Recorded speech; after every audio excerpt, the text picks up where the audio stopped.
Hi guys, welcome back to another exciting tutorial of GreatStack. In this tutorial, we are going to create a portfolio website using HTML and Tailwind CSS. So as you can see on my computer screen, this is the website design that we are going to create in this tutorial. So you can see here we have the header section where you can see the navigation bar. In this navigation bar, we have the logo, menu links, and this contact button.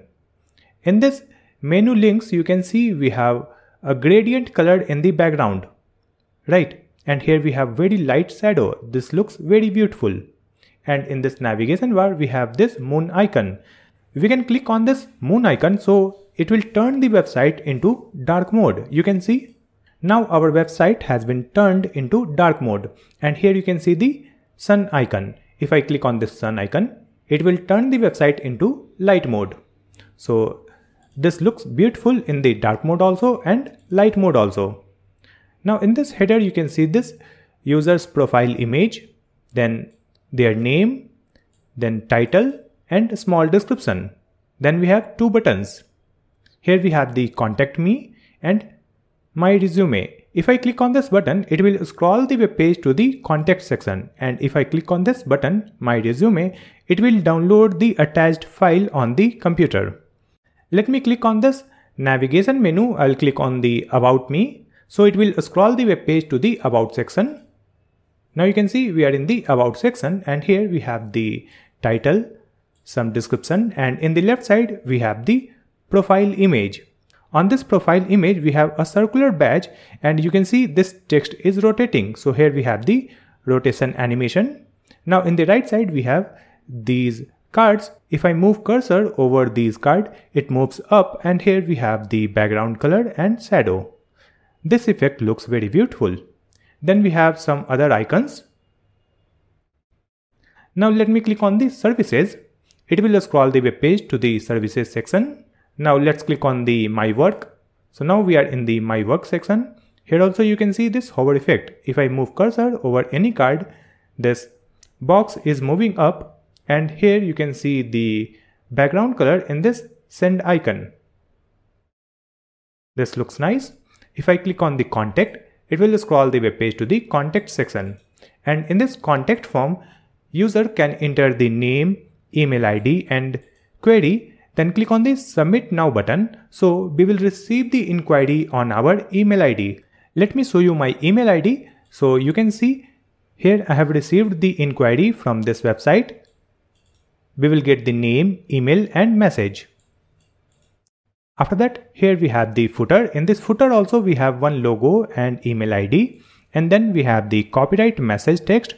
And in the right side, you can see social media links. You can add the GitHub, LinkedIn, Twitter or any other link also. Now let me scroll up and click on the dark mode. So now you can see the entire web page in the dark mode. In the dark mode also, it is looking very nice.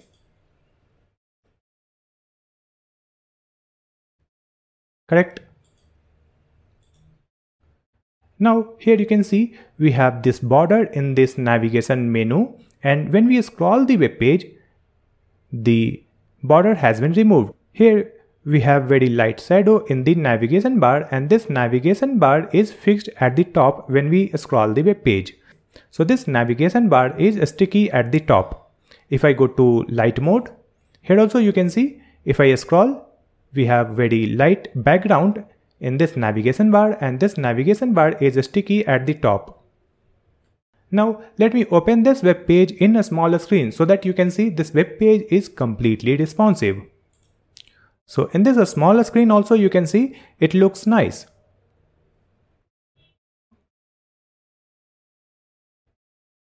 Right? Let me scroll to the top. And here we have the menu icon. If I click on this menu icon, it will open the navigation links in the right side. And if I click on the cross icon, it will hide this menu from the mobile device. Right? If I go to dark mode and click on the menu icon, here we have these menu from the right side. If I click on the cross icon, it will hide this. Let me open the menu again and click on contact. So it will scroll the web page to the contact section and it will also hide this side navigation menu. You can see it will scroll the web page to the contact section, right? If I open this, click on home, so it will scroll to the top. So this web page is looking nice in a smaller screen also and larger screen also, and this web page is available in the light mode and dark mode. We are going to create this website using HTML and Tailwind CSS, and we will also use very small JavaScript to create the light mode and dark mode switch option, and we will create the mobile navigation menu using JavaScript. After creating this website, we will deploy this website online using Hostinger hosting and our own domain name so that anyone can see our website from the domain name. To get our domain name and web hosting, we will use Hostinger. On this Hostinger website, you have to visit this hosting page. You will find this website link in the video description, and you can also type GreatStack dev/go/Hostinger. That will directly take you to this page. Here, if I scroll down, you can see we have different hosting plan, which is single web hosting, then premium, business, and cloud startup. So in this single web hosting plan, you can create only single website, right? And here we will get the one email account, we will get the free SSL certificate, and here we will get 100 GB of bandwidth, right? But if I go to this premium plan, here we can create up to 100 website, right? So just you have to get multiple domain name and you can host all the domain names in this premium hosting plan. You can host up to 100 website, and here we are getting 100 GB of storage. Here we can create up to 100 email address, and here also we will get the free SSL.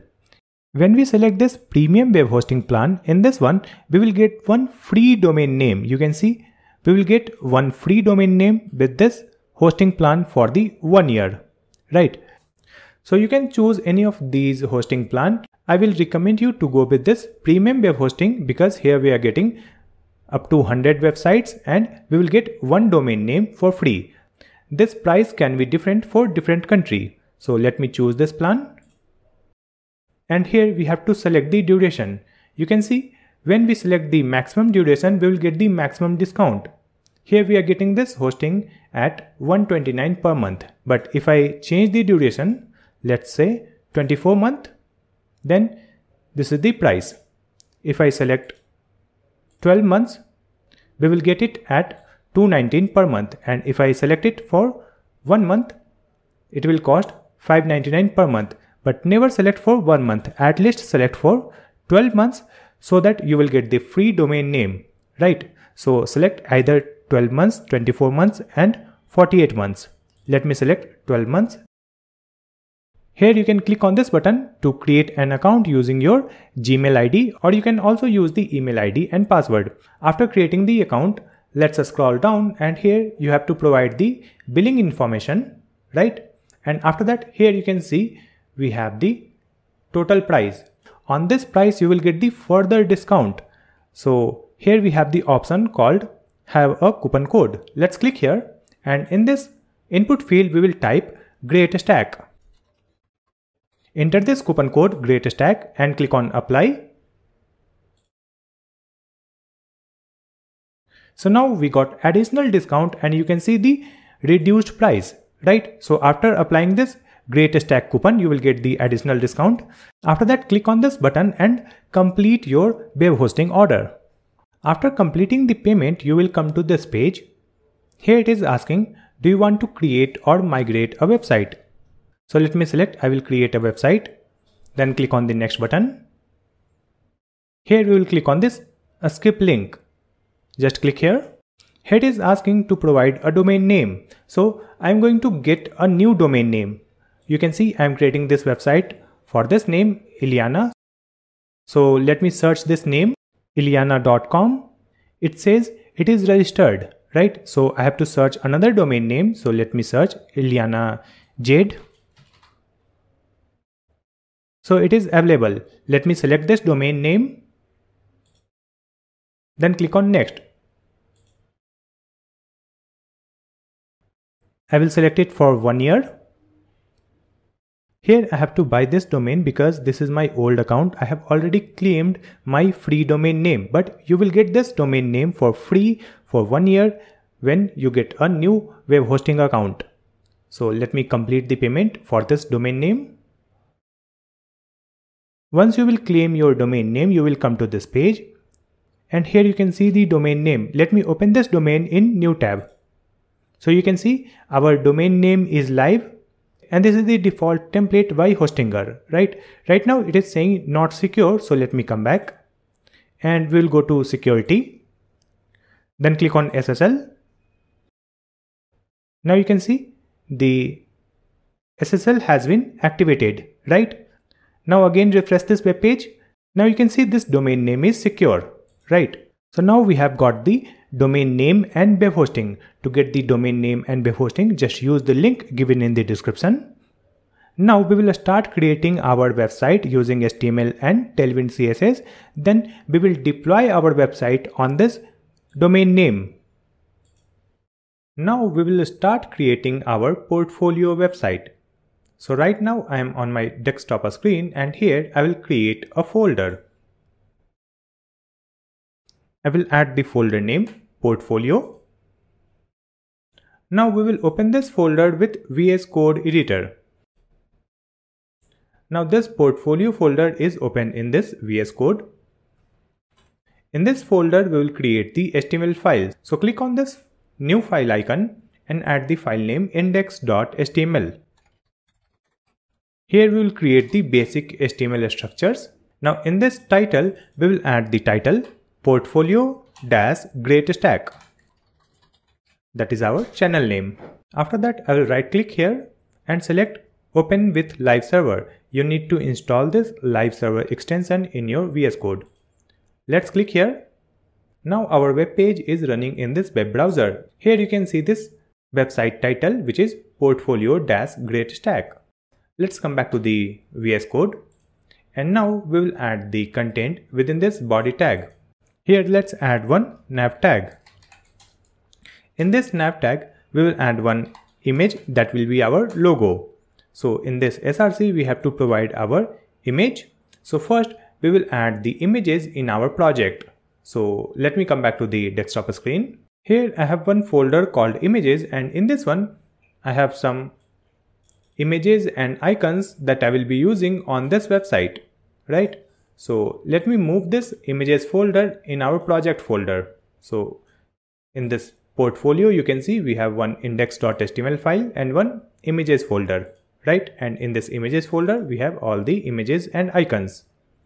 Now let's come back and here within this src, we will add the file path of our logo. So just add // folder name, which is images, and here we will select logo.png.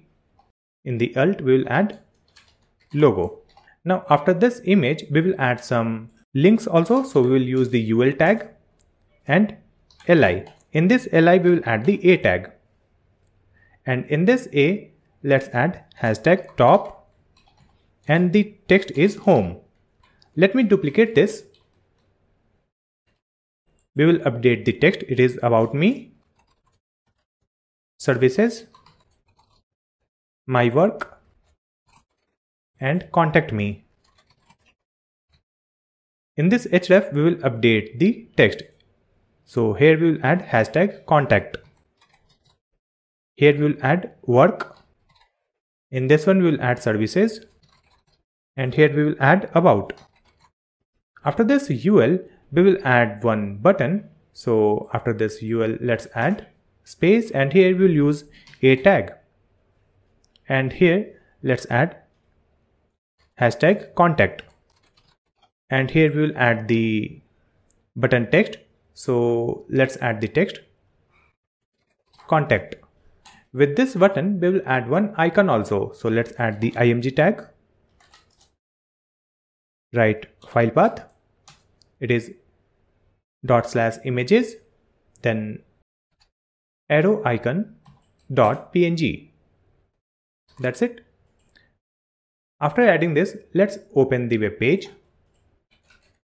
So here you can see we have this logo, menu links, and this contact link with one arrow icon. Now to design this web page, we will use the Tailwind CSS. So let's open the tailwindcss.com. Then go to Docs. Then click on this Play CDN. And here you can see this script which includes the Tailwind CDN link. Let's copy this one, come back to the HTML file and paste it before this closing head tag like this. Next we have to add one tailwind.config.js file. So let's copy this name, tailwind.config, and here create a new file, provide the name tailwind.config.js. Leave this file empty and here we will connect this file. So after this script tag, we will add another script, then src /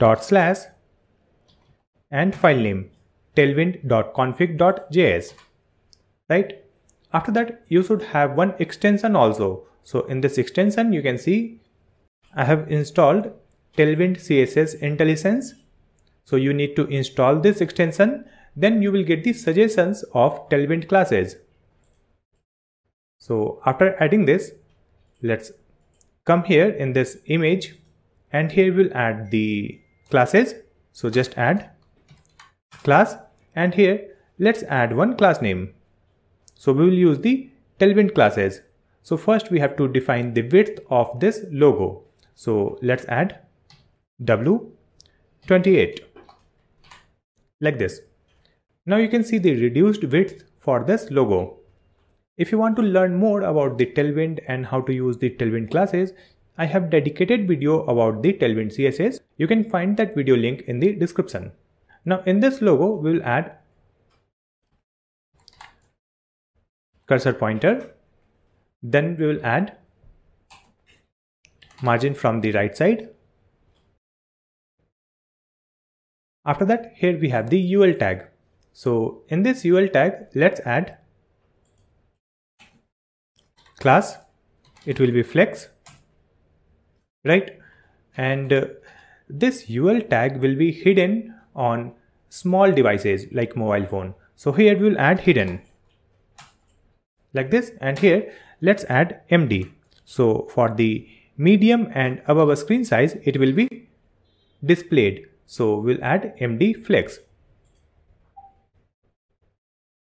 Then we'll add item center. Then we will provide the gap of 6 pixels. And after that, we will add LG. For large and above screen size, we will increase the gap. It will be 8. Right? Now we will add rounded full so that the sides will be round. After that, we will add the padding from x-axis, then padding from y-axis. Then we will add the background, so the background will be white. Then we will add one shadow also. So let's add shadow small, and next we'll add the background opacity. So the background opacity will be 50. After adding this, you can see all the menu items are aligned horizontally, and here you can see very small shadow. Now we'll add the CSS properties for this contact link. Let's come back, and here we have a tag where we have added the contact. So in this A, let's add class, and in this class we will add hidden. So for small devices it will be hidden. Then we'll add LG flex, so it will become visible for large and above screen size. Then item center, then we will provide the gap of 3 pixels, then padding from x-axis and padding from y-axis.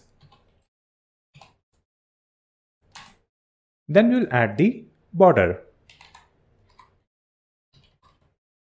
And after that we'll add the border color, so just add border gray 500. Then we'll add the rounded full.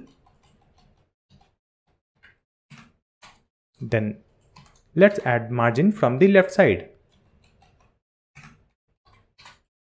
Now you can see this button and icons are aligned horizontally, but we don't have border here. So let me correct this one. Here we'll add border. Now you can see this border, right? Next we'll add the CSS properties for this icon. So in this one, let's add class, and here we will add the width. So the width will be 3. Now you can see small width for this arrow icon. Now we'll add the CSS properties in this nav tag. Here we have the nav tag. So in this one, let's provide class, width will be full. Then we'll add the fixed, so that this navigation bar will be fixed at the top when you scroll the web page. Then we'll add the padding from x-axis. Then for large screen, we will increase the padding.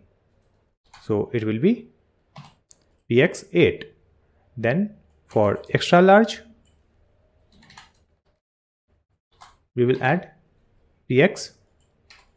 It will be 8%. Now we'll add the padding from y-axis, and display will be flex, item center, then justify will be space between. Here we will add z index, so it will be on top of all the element. Now come back, you can see all the logo, menu links and contact button are aligned in same horizontal line. Now in this navigation bar, we have to add one icon also, that will be moon or sun icon. So let's come back, and here we have this contact. So before this contact, let's add a space, and here we'll add the button tag. Now in this button, we will add one image. So let's add img and provide the path /images/ moonicon.png. Here we'll add the CSS properties. So let's add class, and in this one we will add width. It will be 6. After that, let's come back, and here you can see we have one moon icon. Now we have to display this moon icon near this contact, right? So we have to group this moon icon and contact in same div. So just come back. Here we have this button and this a tag. So let's add one div. And within this div, just place these button and a tag. Now for this div, just provide some tailwind classes. So we will add flex, then we'll add item center, then gap of 4. Now you can see this moon icon near this contact. Right now we are getting very less space in the left side and right side. So let me come back. Here you can see we have px 8%. So we have to provide dash like this. Just correct this one. It will be xl px 8%. Save the changes and come back to the web page. Now you can see the proper space in the left side of this logo and in the right side of this button. Now we will add one gradient image behind this navigation links. So just come back, and here we have the nav tag. So before this nav, here let's add one div, and in this div we will add the img, provide the file path. So it will be /images/ header bg color, and for this one we will add the CSS classes. So just provide class name, and let's provide the width. So the width will be full. Let's come back. You can see this color here. You can see this color on the screen. Now just come back, and here in this div, let's add class, and we'll provide the class name fixed. So the position will be fixed. It will be at the top. So just add top 0. Then we'll add the right 0. After that, we'll add the width. So width will be 11 by 12, which is approximately 90%. Then we'll add the Z index. So Z index will be -10. So just add minus Z 10. Then we'll add the translate Y, and translate Y minus 80%. Save the changes and open the web page. Now you can see a very light gradient color behind this navigation links. Now our navigation bar is looking perfect. Now let me test this navigation bar in different screen size. So I'll right click and select inspect. Now if I reduce the screen size, you can see this navigation bar is looking perfect. When we reduce the screen size, you can see that button is hidden, which is the contact button. Let me reduce the screen size again. So on small screen, you can see that navigation menu is also hidden. Right now we have only logo and this moon icon, that is for the dark mode and light mode. Now we have to display the menu links on a small screen also. For that we'll create a new menu link for the mobile screen, and we'll add the toggle icons also, like we'll add the menu open icon and close icon. So let's come back. In this VS Code, here after this A tag, let's add a space, and here we will add one button. In this button we will add one image. So let's add the img tag, provide the path images slash menu black.png, and here we'll add the classes. So just add width 6. After adding this, open the web page. So here you can see this menu icon, right? Now if I increase the screen size, still you can see this menu icon on larger screen also. So we have to hide this menu icon on larger screen, and it will be visible only on the smaller screen. So let's come back, and in this button tag, just add classes, and here we'll add block. So it will be visible, but for the medium and above a screen size, we will add hidden. So it will be hidden. Then we'll add margin from the left side. It is 3. That's it. Now you can see that menu icon is hidden from this larger screen, and as I reduce the screen size, here you can see this menu icon. Correct? Next we have to add the menu links and one cross icon. So let's come back. After this button we have this closing div. So here only we will add one div above this closing nav tag. So let me add one comment also, and here we will add one UL tag, and within this UL tag we will copy this LI tags.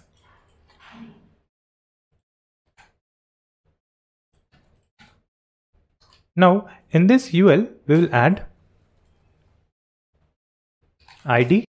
So the ID is side menu. After that we will add the classes. So we will add class. It will be flex. Then for the medium and above screen size, it will be hidden. So this menu links will be visible on mobile screen, and for the medium and above screen size, it will be hidden. Then we'll add flex column, then padding from Y, then padding from X. After that, we'll add fixed. So the position for this mobile menu will be fixed. And it will be at the right side. So let me add right 0. Then we'll add top 0. And here we'll add bottom 0. Then we'll add the width. So the width will be 64. Then we'll add the Z index 50. And the height will be full screen. So let's add H screen. Right. Next we'll add the background color of this mobile menu links. So we'll add the BG. We'll add the color rose 50. Then let's add the transition.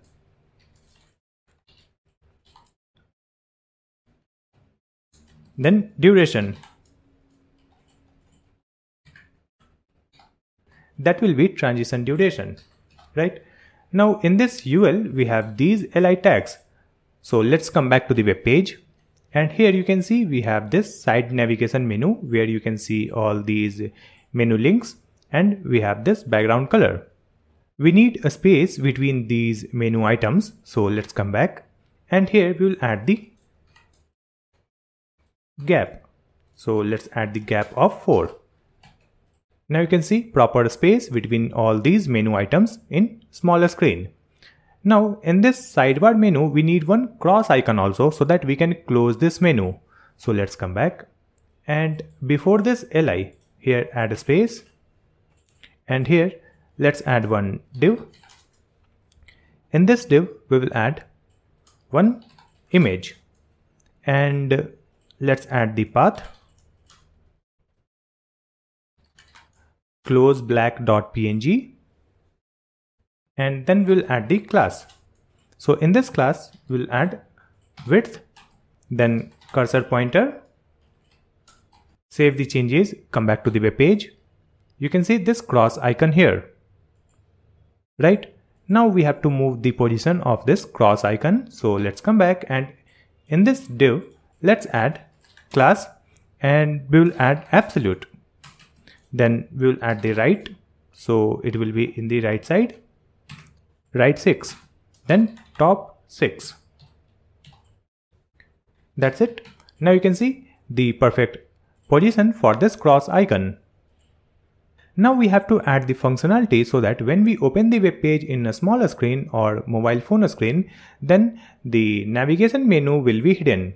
And when we click on the menu icon, it will display the navigation menu, and when we click on the cross icon, it will hide the navigation menu. For that, first we have to hide this. So here you can see we have added right 0, correct? So instead of right 0, we will add right minus 64. So we have to put minus here, minus right 64. So it will move right side, correct? So now it will be in the right side. Next we have to add one more thing. Here we have the body tag. So in this body, let's add class, and in this one we will provide overflow X hidden. That's it. So that side navigation menu is hidden, correct? Next we have to add the functionality on this menu icon. So let me come back. And here you can see we have added side menu, correct? So just copy this ID, and here we will create a new file. Create a new file and add the file name a script.js. In this script.js, we will create one variable that will select the sidebar element. So just add const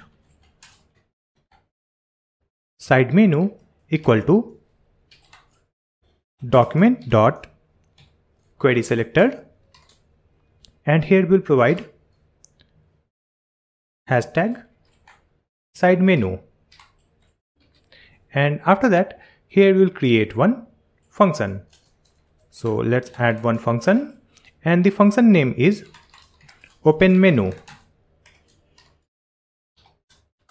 And in this open menu, we will use this side menu dot style dot transform. And here let's add translate X, and we will provide the value minus 16 REM. That's it. Let me duplicate this function and we'll create another function, and the name will be close menu, like this.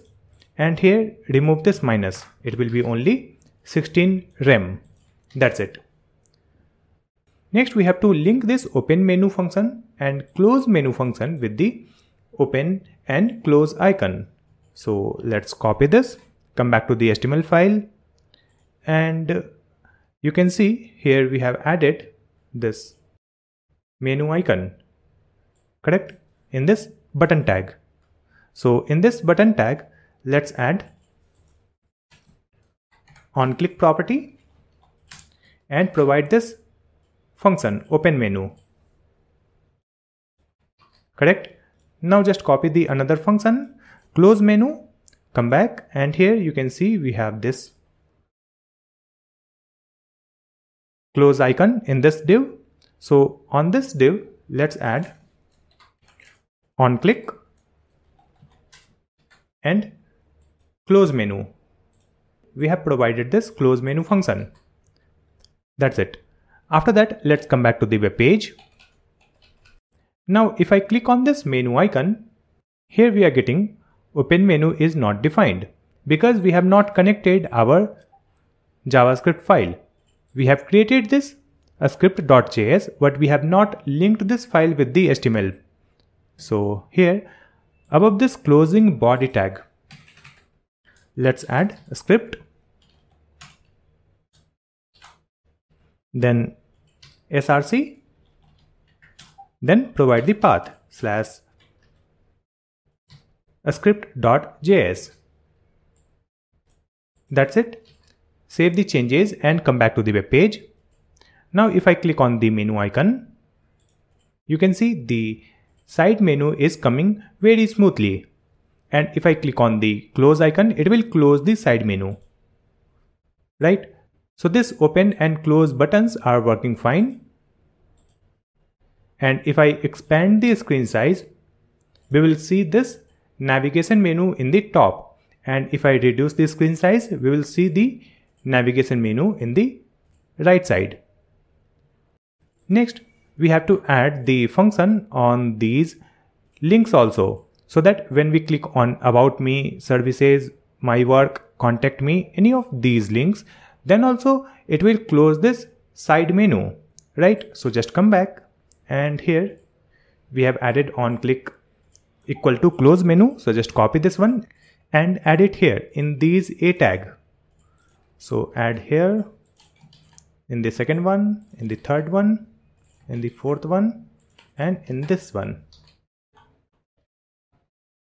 So we have added this onClick close menu.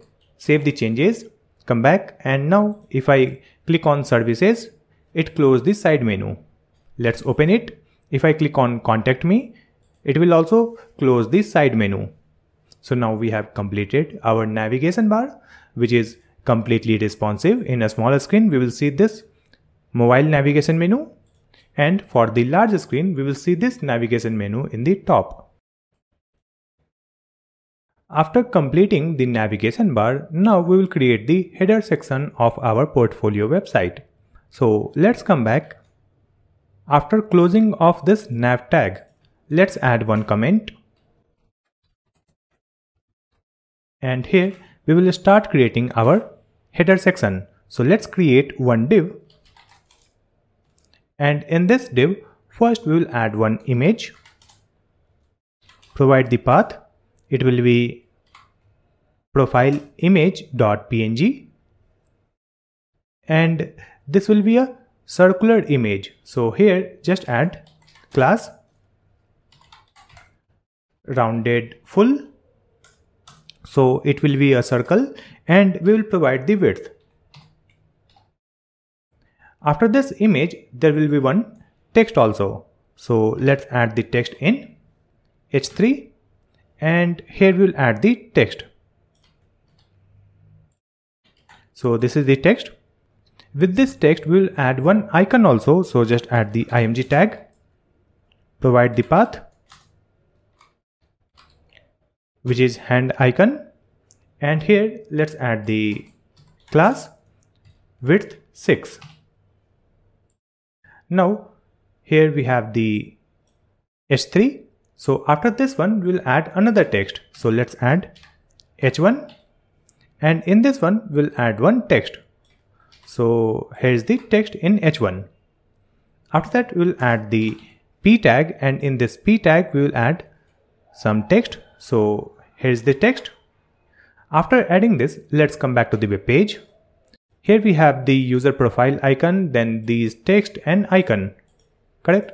Now we have to change the position of these content. So let's come back, and here we have added this div. So in this div, let's add the class. So first we will define the width. So it will be 11 by 12.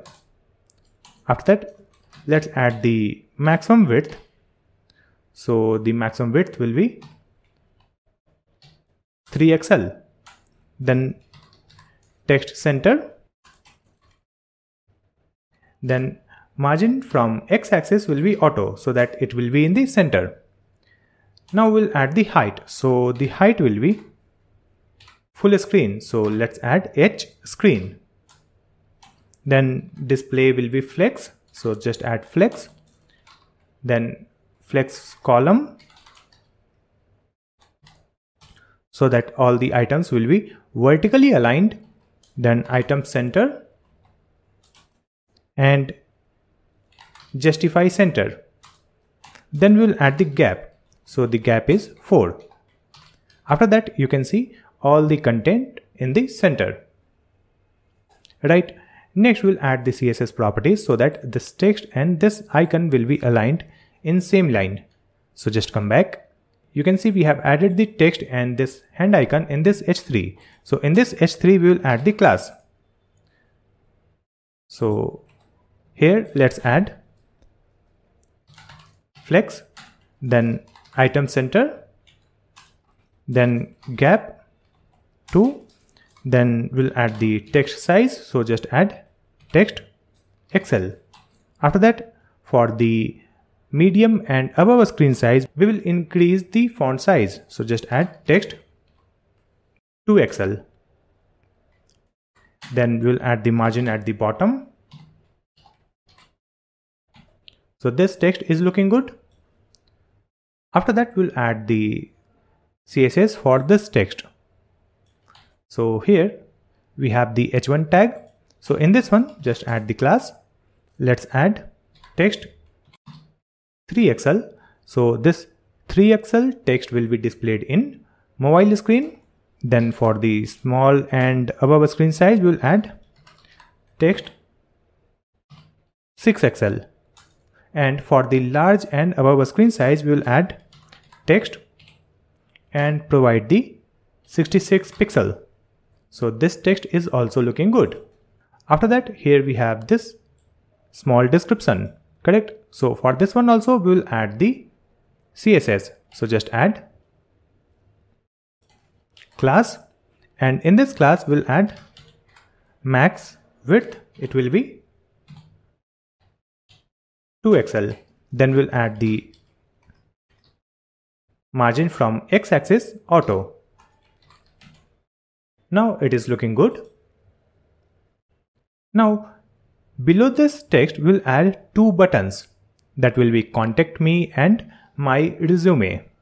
So let's come back, and here we have this P tag. So after this P tag, first we have to create one div, right? And in this div, we will add two anchor links. So just add a tag, and here let's add the text contact me. Now in this one, let's add hashtag contact, correct? And in this one, we'll add the classes. So let's add class, and we'll add the padding X, then padding Y, then border, then we'll add the rounded, it will be full. After that we'll add background, it will be gradient, so just add bg gradient to right.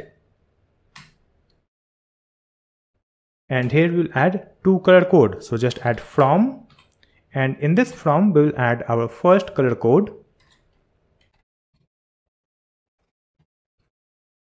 then we'll add to dash and second color code.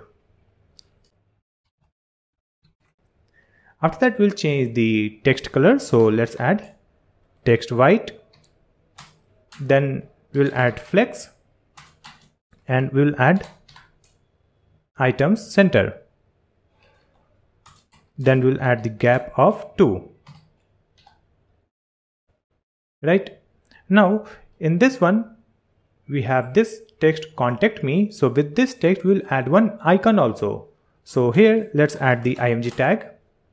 You can see after contact me we have added the img tag, and in this src let's add dot slash images slash right arrow white. So we have added this icon, and for this icon we'll add the class. So just provide the width 4. After that you can see here is the button. Right now this button text color is black, so let me correct it. Here we have the text white like this. Now you can see the button text color is good, but this background color is not looking good, so let me come back. Here we will add bg gradient to r, that means to right. That's it, save the changes. Now you can see this button is looking good. Similarly we'll add one more button, so just come back and let me duplicate this a tag. Now in this button we have to change the arrow icon. So here we have the img tag, so in this one instead of this right arrow we will add download icon.png, correct? After that in this class we have padding X, padding Y, then border, then rounded full. Right now we'll add one more thing, border gray 500. So it will be a gray color of border around this button. After that we will remove this background gradient, remove this color code also, and here we have the text white, so just remove this, and in this one we will add bg white, so the background will be white. Next we have to update this text also, so instead of this contact me we will add my resume. Now let's open the web page. Here you can see we have two buttons, contact me and my resume. Next we have to align these buttons side by side. So just come back, and here you can see we have added this div. So in this div we will add the class, and let's add flex, then flex call. So it will be displayed vertically in the mobile screen, and for the small screen size and above we will add flex row, so it will be displayed side by side. Then we'll add the item center, then gap of 4 and margin top 4. Save the changes. You can see these button position and alignment is looking good. Now here we have the button called my resume. Now I want to attach a downloadable file in this my resume button. So just come back, and here you can see we have a tag with the text my resume, and in this one we have the href. So in this href, instead of this hashtag, here we have to provide the file path. Suppose you want to attach a PDF file, a document file, or any image file, then you have to provide that file path. For example, here we'll add /images, and in this images folder I have one image called logo.png. I want to attach this image so that when people will click on this button, it will download this file on their computer. So with this href, here we'll add space and we'll add download. Remove this. That's it. Just add this, download, save the changes. Now what will happen when I click on this button, my resume, you can see it will start downloading a image file. You can see one image has been downloaded called logo.png, right? Because here we have attached the logo image. So instead of this logo, you can provide the file path of your PDF resume. Now we have added all the content in our header section. Let me change the screen size to test this header in the different screen size. If I reduce the screen size, you can see it looks perfect, right? In a smaller screen, these buttons are displayed vertically and the font size has been reduced. And if I increase the width, you can see the font size is getting increased and these buttons are displayed horizontally. So now we have completed the header section of our portfolio website. After completing the navigation bar and header section, now we'll create the About Me section of our portfolio website. So let's come back, and here above this script, let's add one comment, and here let's add one div. In this one, first we'll add one text in H4. So let's add the H4 and this text. After that, we'll add another text in H2, that is about me. Now let's come back to the web page. You can see this text in the left side, introduction and about me. Now let's come back to the VS Code, and here we'll add the CSS for this H4 and H2. So in this H4, let's add the class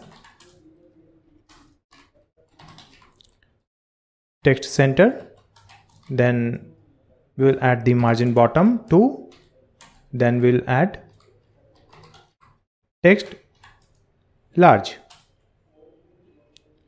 and in this H2 we'll add the class name. It is also text center, then text 5XL. You can see these text in center, and here we don't have any space at the bottom. So let's come back, and here in this div, let's add class, and in this one we'll add width, it will be full. Then we'll add the padding from the X, it will be 12%. Then we'll add the padding Y, it will be 10. Then save the changes and open the web page. So you can see we have some space around this text. Now if I scroll up and if I click on this about me, it should scroll the web page to the particular section. For that, let's come back, and here in this div we will add one ID. So let's add the ID about, right? And if I check this menu, you can see in this menu we have added hashtag about, correct? So it should be same. Here we have added hashtag about, and here we have to provide the ID about. Then if I click on this one, it will scroll the web page. You can see it has scrolled the web page here, right? It should scroll even more, but we don't have any content at the bottom. That's why it is scrolling till here only, correct? So let me come back and we'll add more content. So after this h2, let's add one div. And in this div, we will create two columns, left side and right side. So let's add another div, duplicate it. So this is the first column and this is the second column. In the first one, we will add the image. So let's add the img tag, provide the path slash images slash user image.png. And for this one, let's add the class. So for this user image, we will set the width. Then we'll add the width. For a small and above a screen size, we will add the width 80. Then we'll add rounded 3xl so that the corners will be round. And we'll add max width none. Save the changes, come back to the web page. So you can see this image on the web page, right? Next we need some space. So just come back and here you can see we have added this div. So in this one, let's add class flex, then width full, then we'll add the flex call, and for the large and above a screen size, we will add flex row, then item center, then gap of 20, and margin from by it will be 20.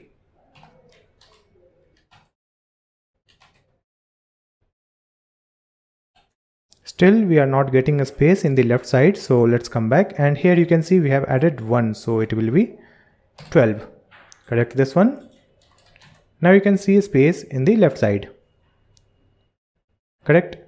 Now just come back, and here we have this div. So for this div, let's add class, and in this one we'll add max width max. Then we'll add margin X auto. And in this one, we'll add one more thing, which is relative. Correct. Now in this div, which is the second column, here we'll add some content. So here let's add class. It will be flex1. And in this one, first we will add the description in p tag. So here is the description. Now in this p tag, let's add the class. It will be margin from the bottom 10. Then we will add the max width 2xl. You can see this description in the right side. Now let's come back, and here after this p we will add one UL, and in this UL we will add some list. So let's add li, and in this first li we will add the image. Let's add the path slash images slash code icon.png, and in this one let's add the class. So let me add width, then we'll add margin top. You can see one code icon here, correct? Now after this image there will be one text. So let's add h3, and here let's add the text languages. So in this one we will add the class m/4, font semi-bold, then text gray 700. After this h3 there will be a small text in p tag. So let me add the text, and in this p we will add the class name. So just add text gray 600, then text small. Now you can see here we have the code icon, languages, and this text, correct? Next we have to design this li tag, right? So in this li, let's add the class, and here we will add border, and we will set the border width 0.5 pixel. So let's add a square bracket 0.5 pixel. After that we'll add border color, so it will be gray 400. Then we will add the rounded XL. Then let's add the padding of 6, and we will add cursor pointer. You can see here we have this box, correct? Next we will add the hover effect on this box. So just come back, and here let's add hover. We will add BG, we will change the background color, and in this one we'll add one color code. After that we will add hover, and here we'll add minus translate y1. Then we'll add the duration 500. Now come back. You can see when I take cursor, it moves up. Next we will add one shadow also. So just come back, and here let's add hover. We will add shadow dash, in the square bracket we will add 4 pixel underscore 4 pixel underscore 0 underscore and color code, that is black. Save the changes and come back. Now you can see when I take cursor, you can see one drop shadow in black color, right? So now we have added one card. So similarly we will create two other card. So just come back. Here we have li tag. So let's duplicate it. So we have added 3 li tag. In this one we will change the icon. So you can see in this src we will update the icon. So the second one will be edu icon. Now in the third one we will add project icon. You can see different icon here. Now we will update the text also. So let's come back. Here we will add this text project, and we will add the small description. Now update this text in the second card, and here also we will update the description. Come back. Now you can see different icon, text and description in 3 cards, correct? Now we have to align all these cards in same horizontal line. So let's come back. Here before this li you can see this ul tag, correct? So in this ul tag we'll add the class, and let's add grid. Then we'll add grid calls 1.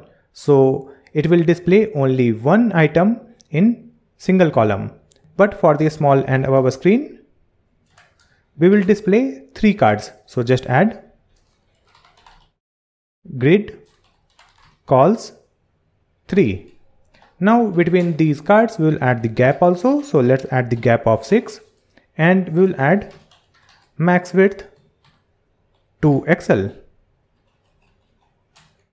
Save the changes and come back to the web page. You can see all these cards are aligned horizontally, and it looks beautiful with this hover effect. Now after these cards we will add one small text, and we will display list of icons. So just come back, and you can see here we have the closing ul tag. So here let's add one text in h4, and in this text we will add tools I use, And for this one, let's add the classes. So just add margin y-axis 3, then we'll add text gray 700. After this h4, again we'll add the ul and li. And in this li we will add the img. Here we will add the path /images /vscode.png. Let's add the classes. So we'll add the width of 5 and we'll add width for a small and above screen size. So width will be 7. Now in this li, let's add the class, and here we will add flex, item center, justify center, then we'll add the width 12, and for a small and above screen size we will add the width 14. After that we'll add aspect ratio. So the aspect ratio will be square. Then we'll add the border, and then we'll add the border color.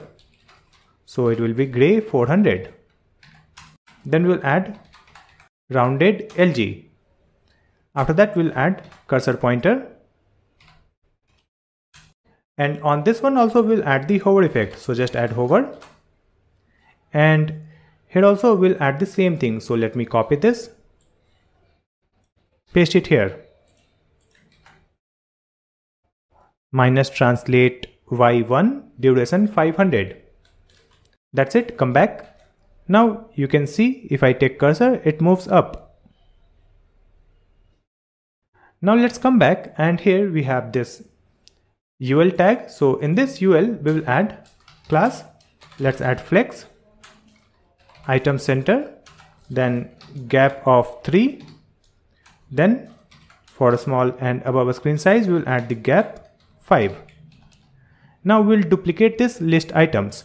So just duplicate it.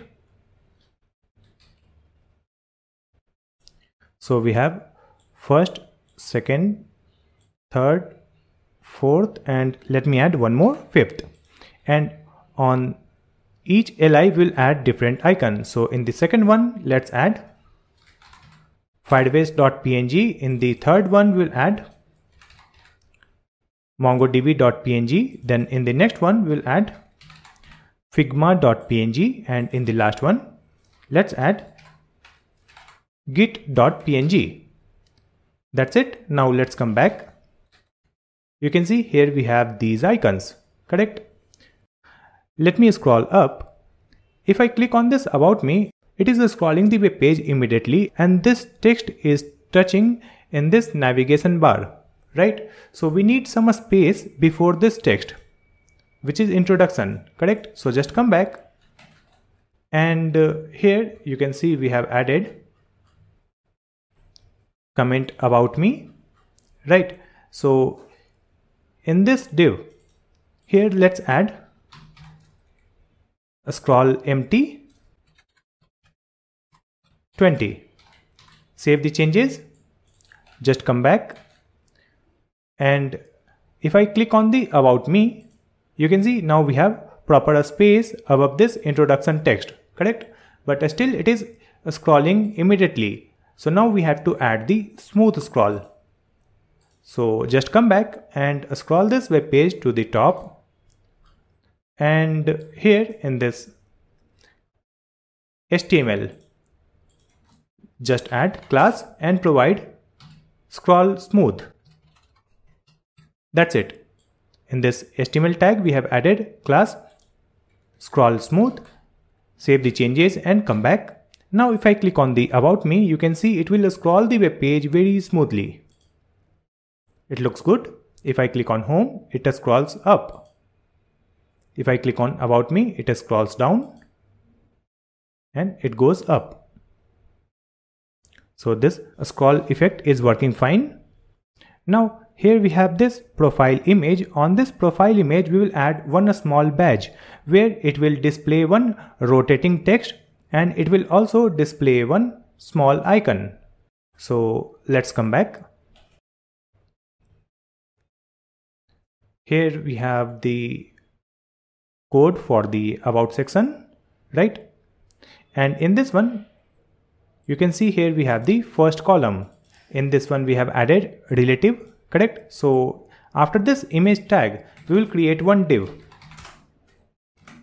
And in this div, let's add class. Just add bg white. Then we will add the width. It will be 1 by 2. So the width will be 50%. Then we'll add the aspect ratio. So we'll add aspect square. It will be absolute. Then right 0.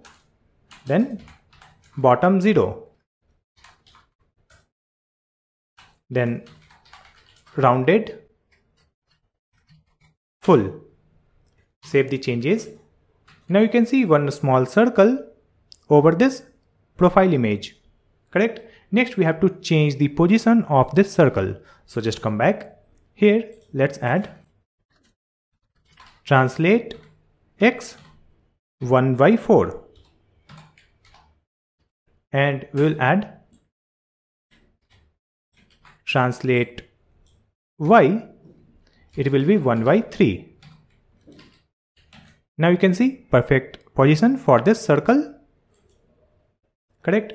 Now on this circle we'll add the shadow also. So just come back and here we'll add shadow and let's add the square bracket and we'll add the value 0 underscore 4 pixel underscore 55 pixel underscore and this color. That's it. Now in this one we'll add flex, then item center, then we'll add justify center so that the content inside this circle will be in the center. After that, let's come back to the web page. Here you can see we have a small shadow around this circular image, correct? Now let's come back and here within this div we'll add the image. So let's add img tag and here we'll add src and dot slash images slash circular text dot png and here let's add the class. In this one let's define the width. It will be full and come back to the web page. You can see here we have one circular text, correct? Now in this one we'll add one more icon. Just come back and add one img tag, provide the path, then the image will be dev icon.png and for this one let's add the class. Here just add the width. It will be 1 by 4. Then we'll add the absolute. After that we'll add top. It will be 1 by 2. Then we'll add the left. It is also 1 by 2, means 50%. Then we'll add translate 50% in the minus x. So just add minus translate x 1 by 2. After that just copy and paste it and it will be minus y 1 by 2. That's it. Save the changes and open the web page. Here you can see one small developer icon in the center of this circular box. So now we have added all the content in our about section. Now let me change the screen size and check the web page. If I reduce the screen size, you can see it looks perfect in a smaller screen.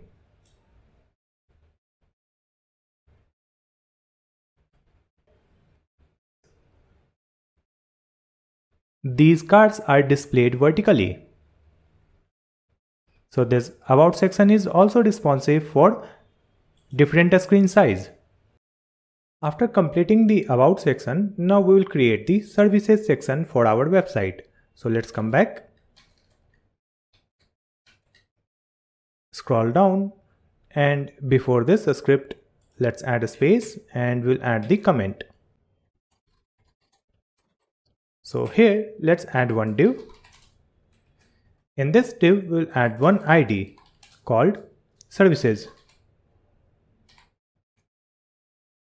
so that when we click on the menu, it will scroll the web page to this particular section.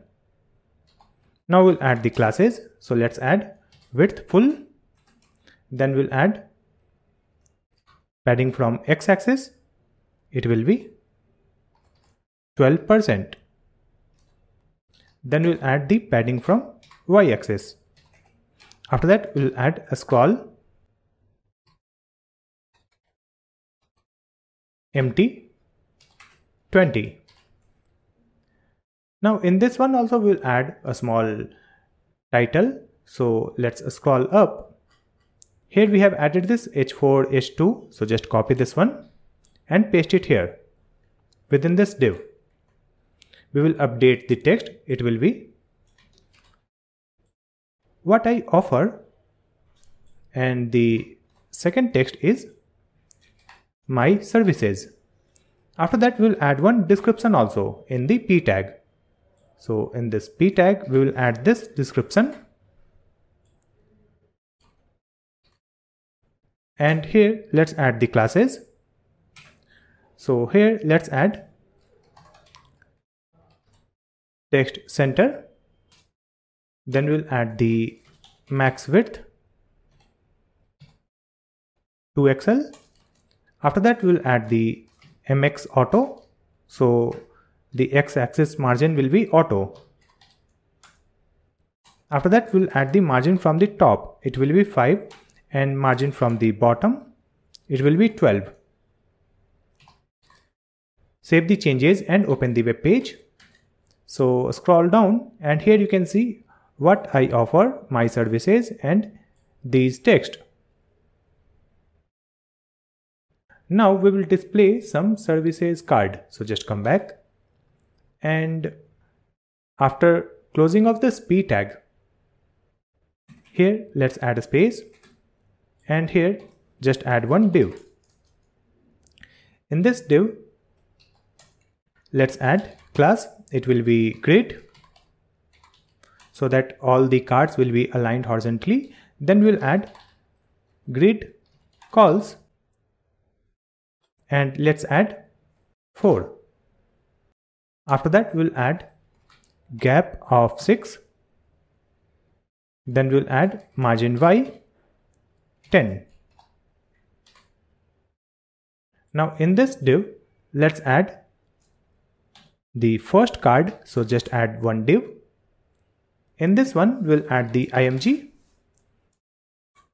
So just add /images/webicon.png, and we'll set the width. So just add class width 10. After that, we'll add the text in h3. So the text is web design, and in this one, we'll add the class. So let's add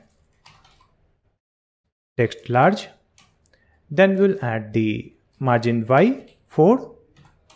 Then we'll add text gray 700. After that, we'll add the text in p tag. So in this p, let's add this a small description, and here let's add the classes. So just add text small, then text gray 600. Then we'll add leading 5, that will be line height. After that, we'll add one anchor link. So let's add the a tag, and in this a tag, we'll add the text read more. And after that, we'll add one image also. Here, let's add /images/right arrow dark.png. And in this one, let's add the class. So we will define the width 4. Let's come back, scroll down. Here you can see this web icon, text, small description, read mode, and that icon is not visible. So let's come back. Here we have this div. So in this div, let's add the classes. So first we'll add border. Then we'll add the border color. So just add border gray 400. Then we'll add rounded LG.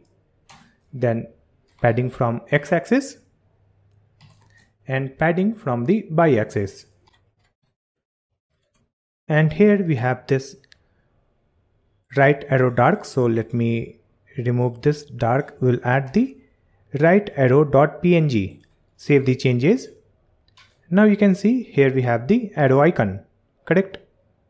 Now let's come back, and here we have this A tag. In this A we will add the classes. So just add the class name property. Then we'll add flex, item center. Then we'll add the gap of 2. Then we'll add the text small. Then we'll add the margin top 5. Save the changes and open the web page. So you can see this read more button is looking good with this icon. Next we will add the hover effect on this box. So just come back, and here we have this div. So on this one we will add the hover effect. So here let's add hover. Here we will add the shadow. We will provide this value. After that we will add the cursor pointer. Then we will add the hover. On this hover we will change the background. So let's add BG, and here we will add one color code. After that we will move this box up when we take cursor. So here we will add the hover minus translate Y. So let me select this one and make it Y. Then we'll add the duration 500. That's it. Save the changes and open the web page. Now you can see if I take cursor, it moves up, and we have one shadow also.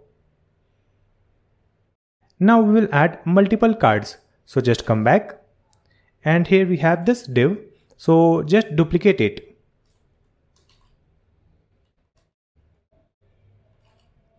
And we will update the icon and text. So first one is web design. Now the second one is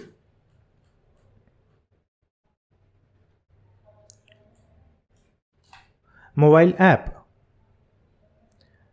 And here we will add the different icon. So in this image tag we will add mobile icon.png. Now in the third one we will add UI UX design, and here also we will update the icon. So it will be UI icon.png, and in the last one we will add the text graphics design. Add it here, and here also we will update the icon graphics icon.png. Save the changes. Now open the web page. So now you can see these services cards looks good with this hover effect. After this services, we will create the my work section. So let's come back and remove this space, and above this script tag, let's add the comment. And here let's add the div. Here also we will add the same thing. So let's scroll up, copy these lines,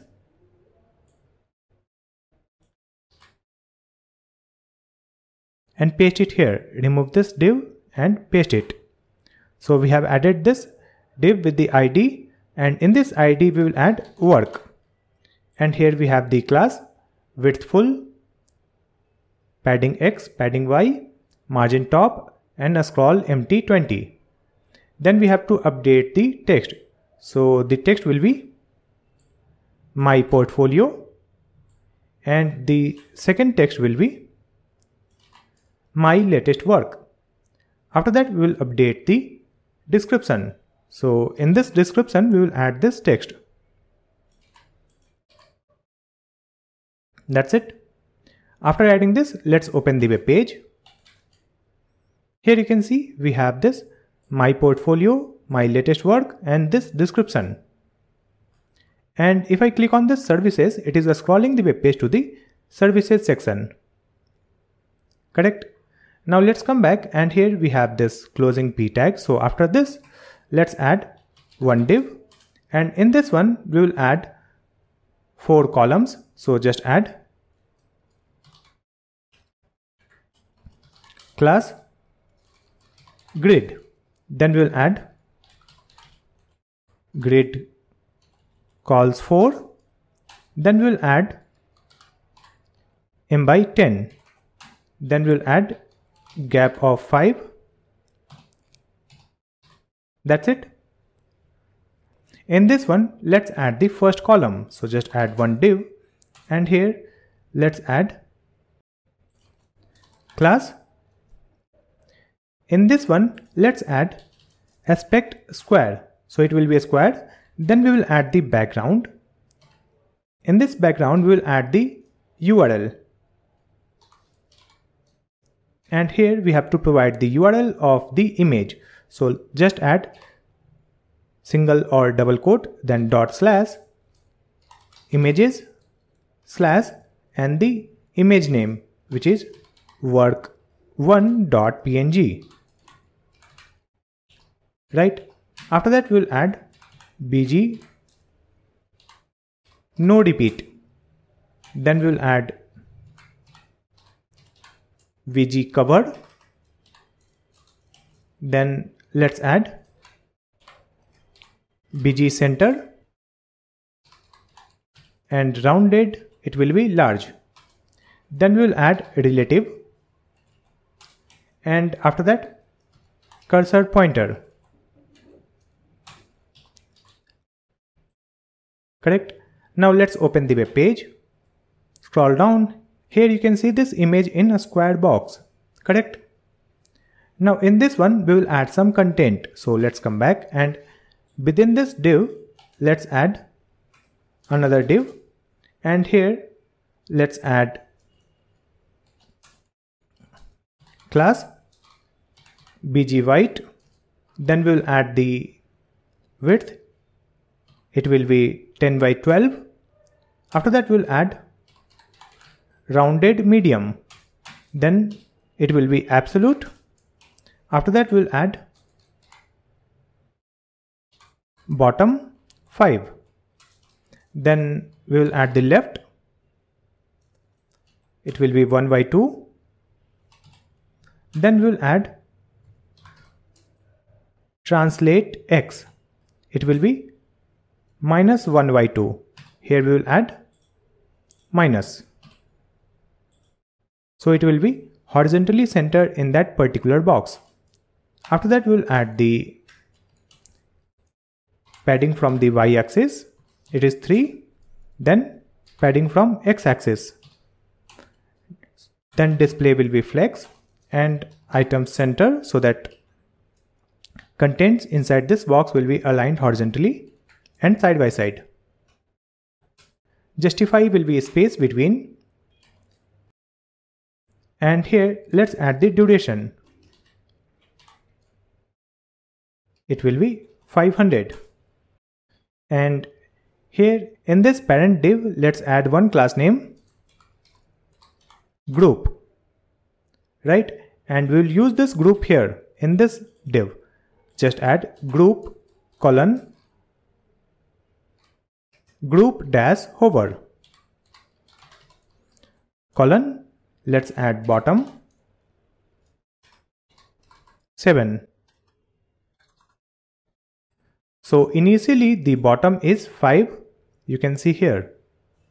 we have added bottom 5, and when we take cursor over this parent, which is the square box, then this box will move up and it will go at the bottom 7. That's why we have added duration 500. So just save the changes, open the web page.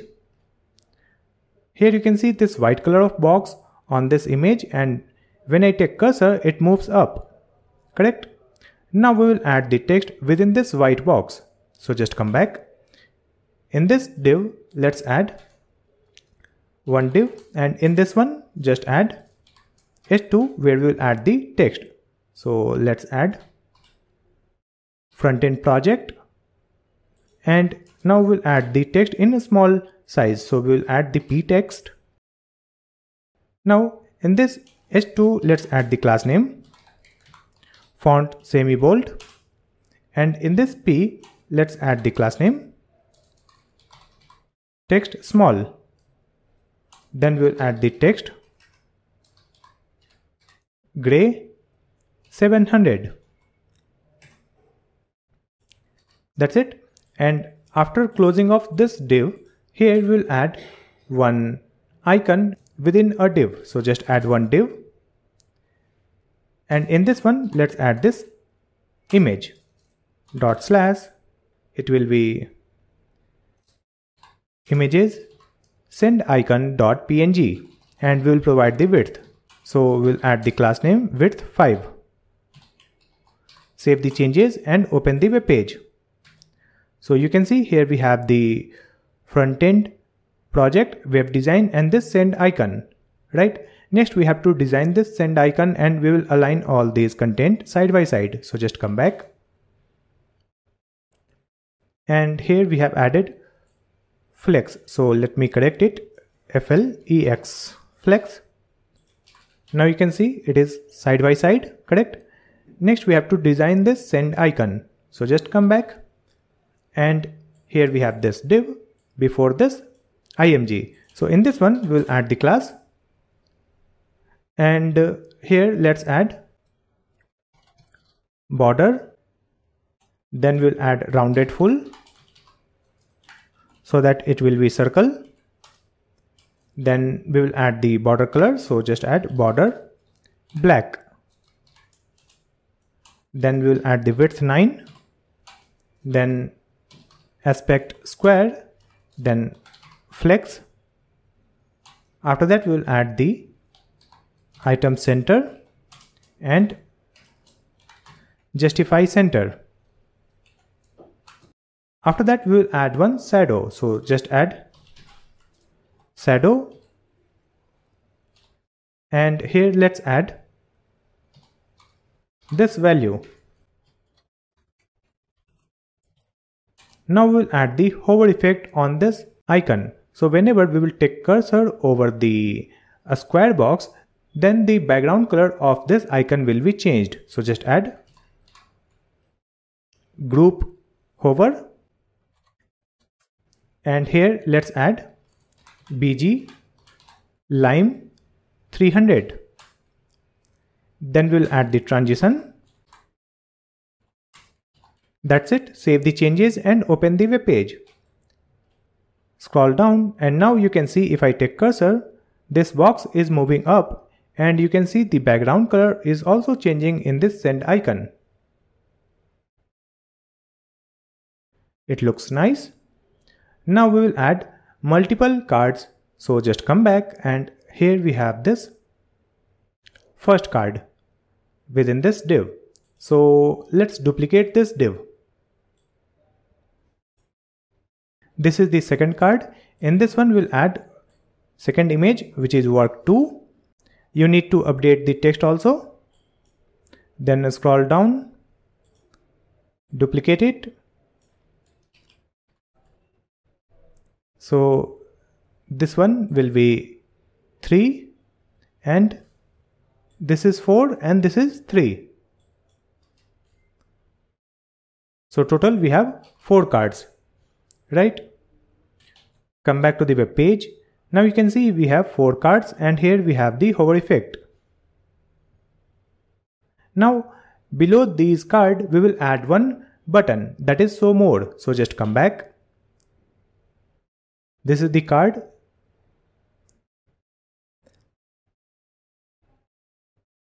This is the last card. This is the div for the grid. And here let's add the anchor tag. So we'll use the A tag. Here we will add the hashtag and we'll add the text. So the text is show more. In this one, let's add the classes. So just add class. So first we'll add the width. It will be max content. Then we'll add the flex. After that, item center. Then justify center. Then we'll add the gap of 2. Then we'll add the text gray 700. Then we'll add the border. So in this border we will add the border size 0.5 pixel, that is border width. After that let's add border color. So just add border dash gray 700. After that let's add rounded full. Then padding Y will be 3 and padding X 10. Then we'll add MX auto and M by 20. Save the changes and open the web page. Scroll down and here you can see this show more, but we don't have the border. So let me come back. Border. So here we have added this border. So let me correct the spelling. That's it. Now you can see this button is looking good. In this button we will add one icon also. So let's come back. And after this more, let's add a space and we'll add the img tag, and here let's add dot slash images slash right arrow bold dot png. Let's add the class, and for this one let's add width. It will be 4. So now you can see one arrow, correct? Next we will add the hover effect on this button. So just come back and here in this class let's add a space, and here let's add hover bg dash and this color code.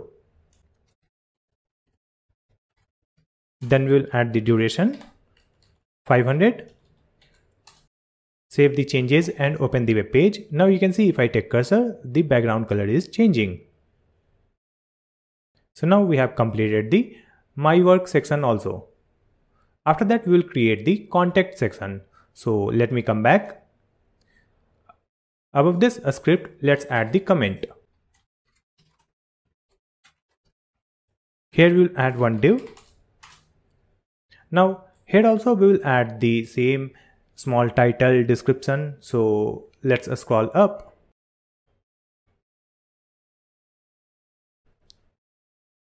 Copy this one, H4, H2 and this P, and scroll down. Paste it inside this div.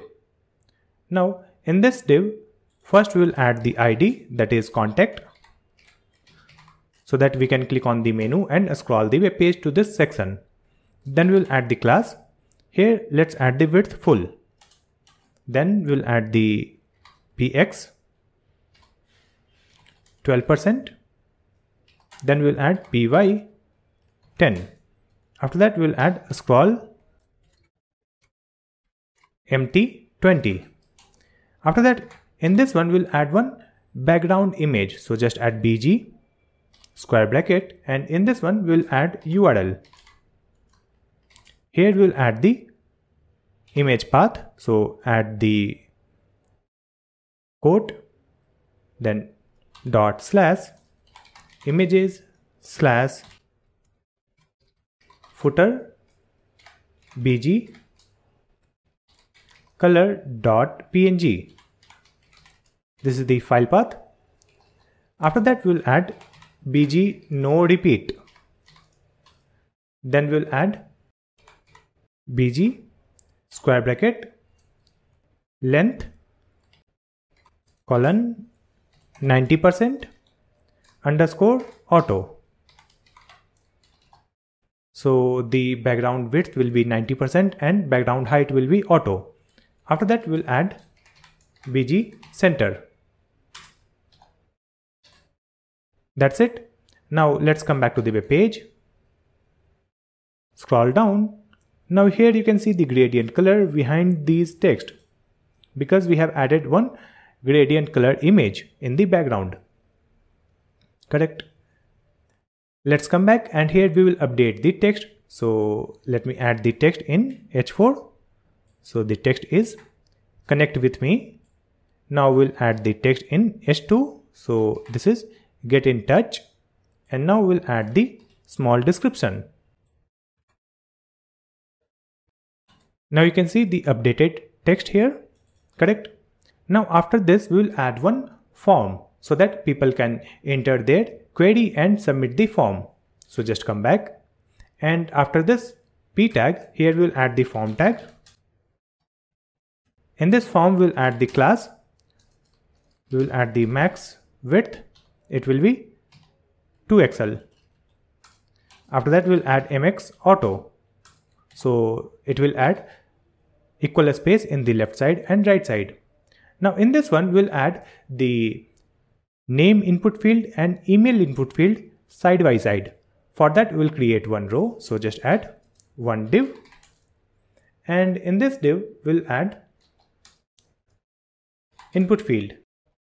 Input type will be text. And the placeholder will be enter your name. Now in this one we'll add the class. It will be flex1, then p3, then we will add the outline none, then we will add the border. It will be 0.5 pixel. After that let's add the border color. So just add border gray 400. Then we'll add rounded. It will be medium. Then we'll add the background white. Now duplicate this input and here we'll add type email. Correct. And in this one let's update the placeholder. So in this placeholder we will add enter your email. Everything will be same. Save the changes and open the web page. Now you can see here we have two input fields. Correct. Now let's come back and in this div let's add the class name and let's provide great calls 2 and here we'll add gap 6. Then we'll add the margin top 10, then margin bottom it will be 8. Save the changes. Now you can see the perfect size for these input field. After that we'll add one text area where user can enter their query. So just come back and after closing of this div here we'll add text area. In this one just add rows. It will be 6, so it will increase the height. Then we'll add the placeholder. In this placeholder we'll add enter your message. And after that we'll add the classes. So here let's add width full. Then we'll add the padding 4. Then let's add outline none. Then we'll add the same border 0.5 pixel. Then we'll add border gray 400, then rounded MD, then BG white and margin bottom 6. That's it. Save the changes. Now you can see here we have one input field. In these input field, we can type anything. Correct? Now after this text area, we will add one button to submit this form. So let's add the button tag, and the button text will be submit now. And with this button, we will add one image also. So let's add the img tag, provide the path images / right arrow white.png. In this one, we'll add the class name and provide the width. It will be 4. So here you can see we have submit now, and that icon is not visible. So we will change the background color. So just come back. And in this button, we'll add the classes. So just add class. And here let's add py3, then px8, then w, it will be max content, flex,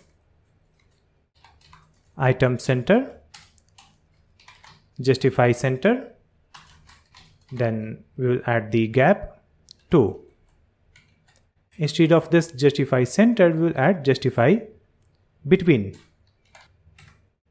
gap 2, and then let's add background black, and we will set the opacity 80%. After that, we'll add the text white. Then let's add rounded full, then mx auto, so that it will be in the center. And after that, we'll add the hover effect. So just add hover, and when we take cursor, it will change the background color. So just add bg black, and we'll add the duration 500, so that the transition duration will be 500 milliseconds. Save the changes and open the web page. Now you can see this button, and when I take cursor, it becomes pure black.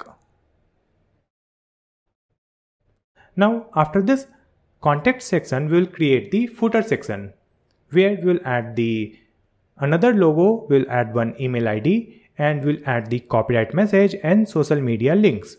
So let's come back, and above this script, let's add one comment, footer. Here let's add one div. In this one, just add class name, and we'll add the margin from the top. So margin top 20. Now in this div, let's add another div, and here let's add class text center. Correct? And in this one, we have to add the logo image, and then we'll add one small email icon and email ID. So first we'll add the logo. So just add the img tag dot slash images slash logo.png. Just add the class name, provide width 36, then mx auto, so that it will be center, then margin from the bottom 2. That's it. And after this image, let's add one div. Right, and in this div, we'll add one small email icon and our email ID. So let's add the img tag, provide the path images slash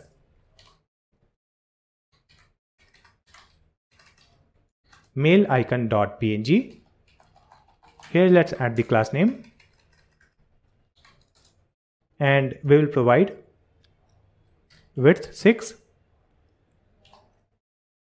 And after that, we'll add our email ID. So let me add my email ID, greatstackdev@gmail.com, greatstackdev@gmail.com. After adding this, let's open the web page. Scroll down, and here you can see this logo, then this email ID, and this mail icon in the left side. So we have to add the CSS properties. So just come back, and here in this div, let's add class name, and we'll add the width max content. Then we'll add the flex, then item center, then we'll add the gap 2, then MX auto. Save the changes and open the web page. Now you can see this email icon and this email ID side by side, correct? Next we'll add the copyright text at the bottom and we'll add the social media icons. So just come back. So this is the closing div for this email ID, right? And this is for the center text, correct? So after this one, let's add another div. And in this one, first we'll add the text in p tag. That will be the copyright text, correct? And after this p, we will add the ul and li. Then we'll add the a tag. Here we'll add the URL of our social media profile. So let me add https://instagram.com/GreatStackDev. And before this closing a tag, we will add Instagram like this. Let's duplicate it. Here you can update your own URL and update the text. So in this one, let me add the text GitHub. In this one, let's add LinkedIn. In the last one, let me add Twitter.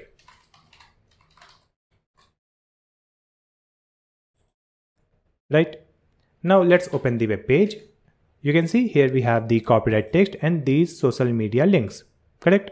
So we'll add the CSS properties for these text. So just come back and here we have added this div. So in this one, first we'll add the class name, text center, then for the small and above screen size, we'll add flex. Then item center, justify between. Then we'll add the border top.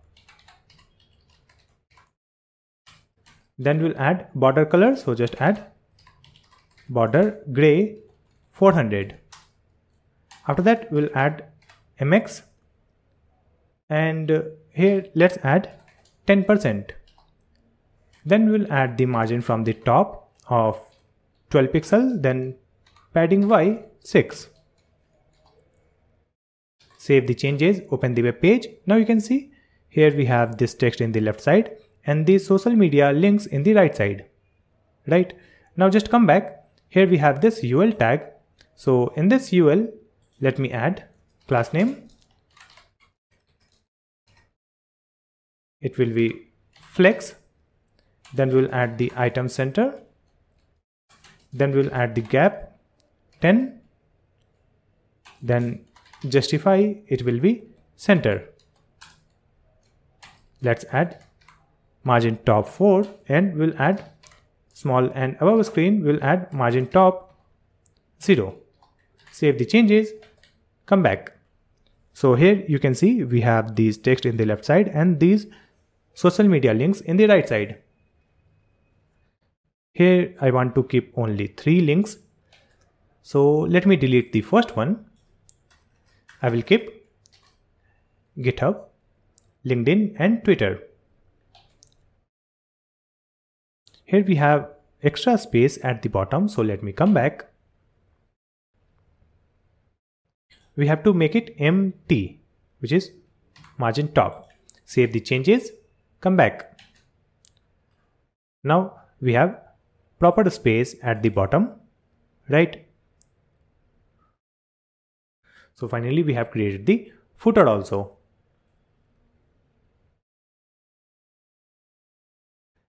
Now if I click on the about, it is scrolling the web page to the about section. If I click on services, it is scrolling the web page to the services section.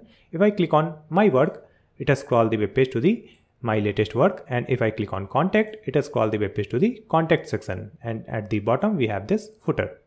Let me scroll up and click on this contact. It is also scrolling the web page to the contact section, right? Now if I change the screen size, you can see this section is looking good, but when I come to this section, my services and my latest work, it is not looking good, right? Because we have added the 4 columns. So instead of adding the fixed number of columns, we will make it dynamic. So just come back and you can see here we have added tailwind.config.js file, correct? So in this one, we have to add tailwind.config equal to one object, right? And in this one, let's add the theme like this and open this curly braces. And in this theme, we will add grid columns like this, grid template columns. Use colon, curly braces, and here we will define our own column. It means our own column template. So we'll add it the name auto. Our template name will be auto. And here let's add the value. So let's add repeat, then add the bracket.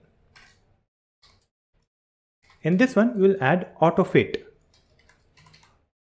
Auto fit. Then we'll add the comma. We will add min max.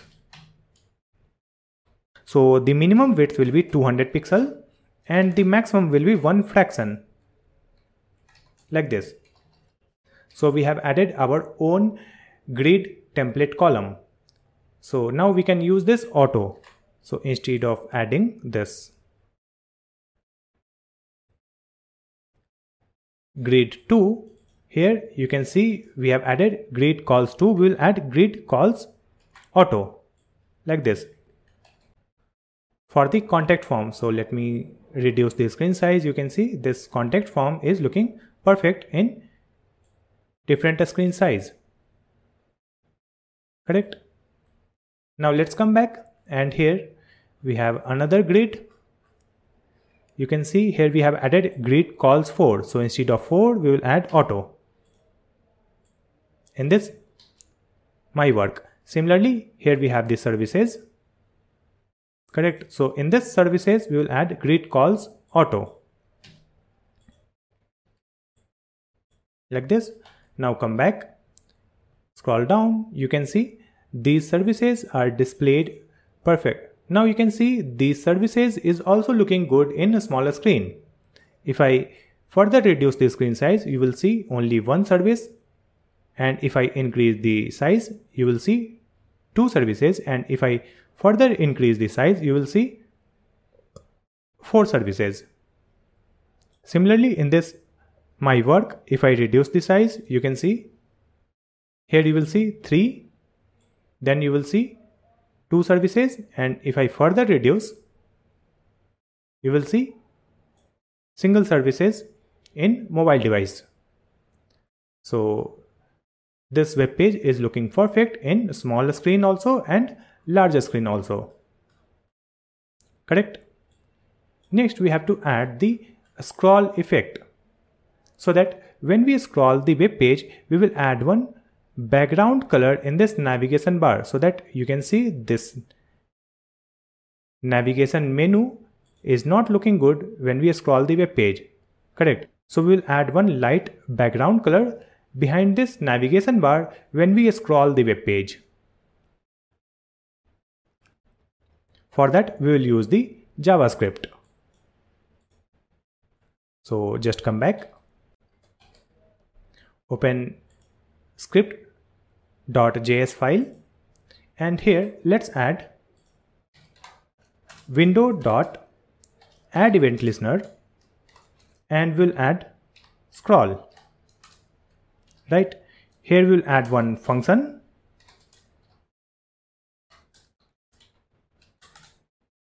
And in this one, we'll check if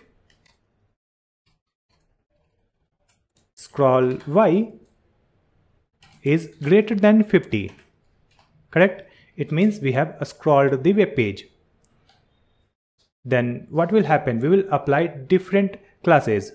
So where we have to apply the classes? We have to apply the classes in this navvar, which is here. Nav, correct? So in this navvar, we have to add the classes, and we have to add the classes in this UL also. Here we have the UL tag, correct? So we have to select these elements in the JavaScript. So to select these elements, here we will add const navvar equal to document dot query selector, and in this one let's add nav. We have to add it in quote. That's it. Let's duplicate it and we will make it nav links. So this is the navvar, this is nav links, and here we have to add nav space ul for the ul tag. So we have selected these elements. Now on this one we have to change the classes when we scroll the web page. So first we'll add the classes on this navvar. So here in this if condition we will add this navvar dot class list dot add, and here we have to add some classes. So just add bg white, so the background will become white. After that we'll add bg opacity. We have to add it in quote. So we'll add bg opacity 50. So the background opacity will be 50. After that again add comma, and here we'll add one more tailwind class, that is backdrop blur large, correct? After that we have to add the shadow also. So just add comma and we'll add shadow sm. It means shadow small, correct? Now we have added these classes when we scroll the web page, but when we scroll the web page to the top, then we have to remove these classes. So here we'll add the else condition, and in this else condition let's add the same thing, and instead of add we'll add remove. That's it. Now if I come back to the web page and I scroll this one, you can see a very light background color behind this navigation bar. And when I scroll back to the top, it removed that background color, right? Now we have to add the CSS for this menu links, right, which is in the UL tag. So in this one you can see when I scroll the web page, here we have a small shadow and we have the background color. So we have to remove this background color and we have to remove the shadow, and we will also remove the background opacity. So just come back, and to remove that one, first we will select that element nav links, paste it here, dot class list dot remove. So we have to remove the background color. So here let's add bg white. We will remove this background color. Then we have to remove the shadow. So let's copy and paste it here, shadow small. Then we'll add another class name. So we have to remove this background opacity 50. That's it. And when we scroll back to the top, we have to again add this one. So just copy it and paste it here. Instead of remove, we will add. That's it. Now we will save the changes and open the web page. You can see this navigation bar is looking good. When we scroll to the top, it displays the navigation bar with transparent background, and here we have the white color in this menu links. And when we scroll this, here we have the light background color behind the navigation bar, and there is no color in this menu links. So it looks good. Right now it is displaying vertically. We have to display in 3 columns. So let me check that.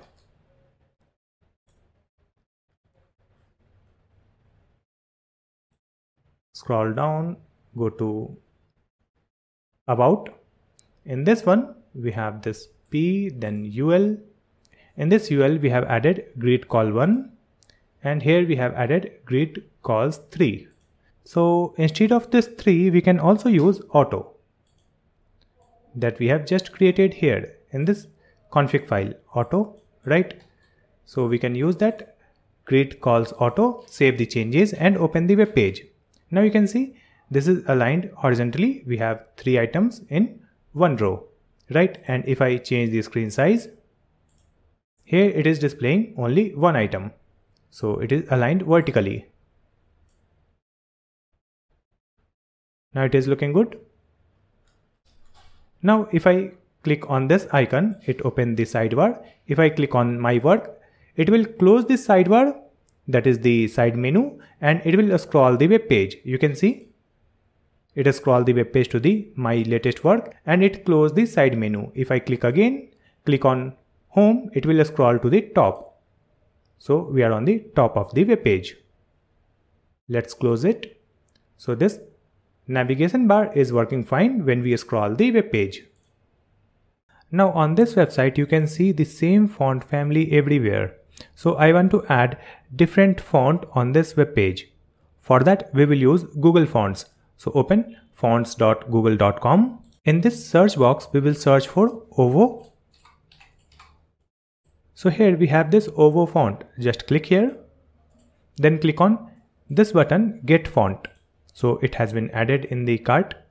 Now let's go back to the home page and we will add one more font, which is Outfit.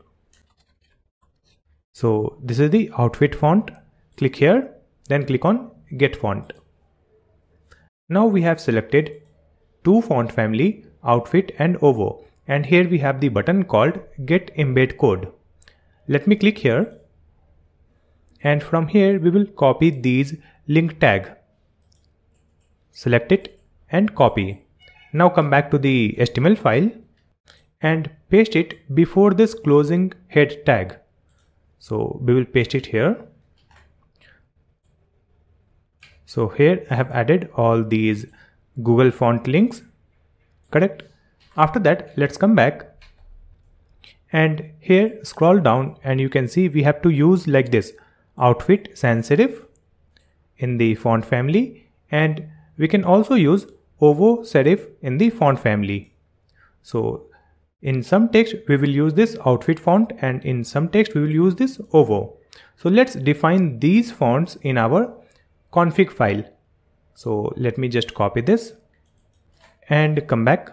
Let's open tailwind.config.js file.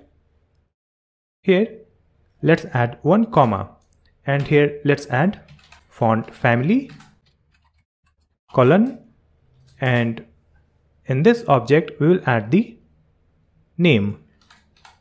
It will be Outfit,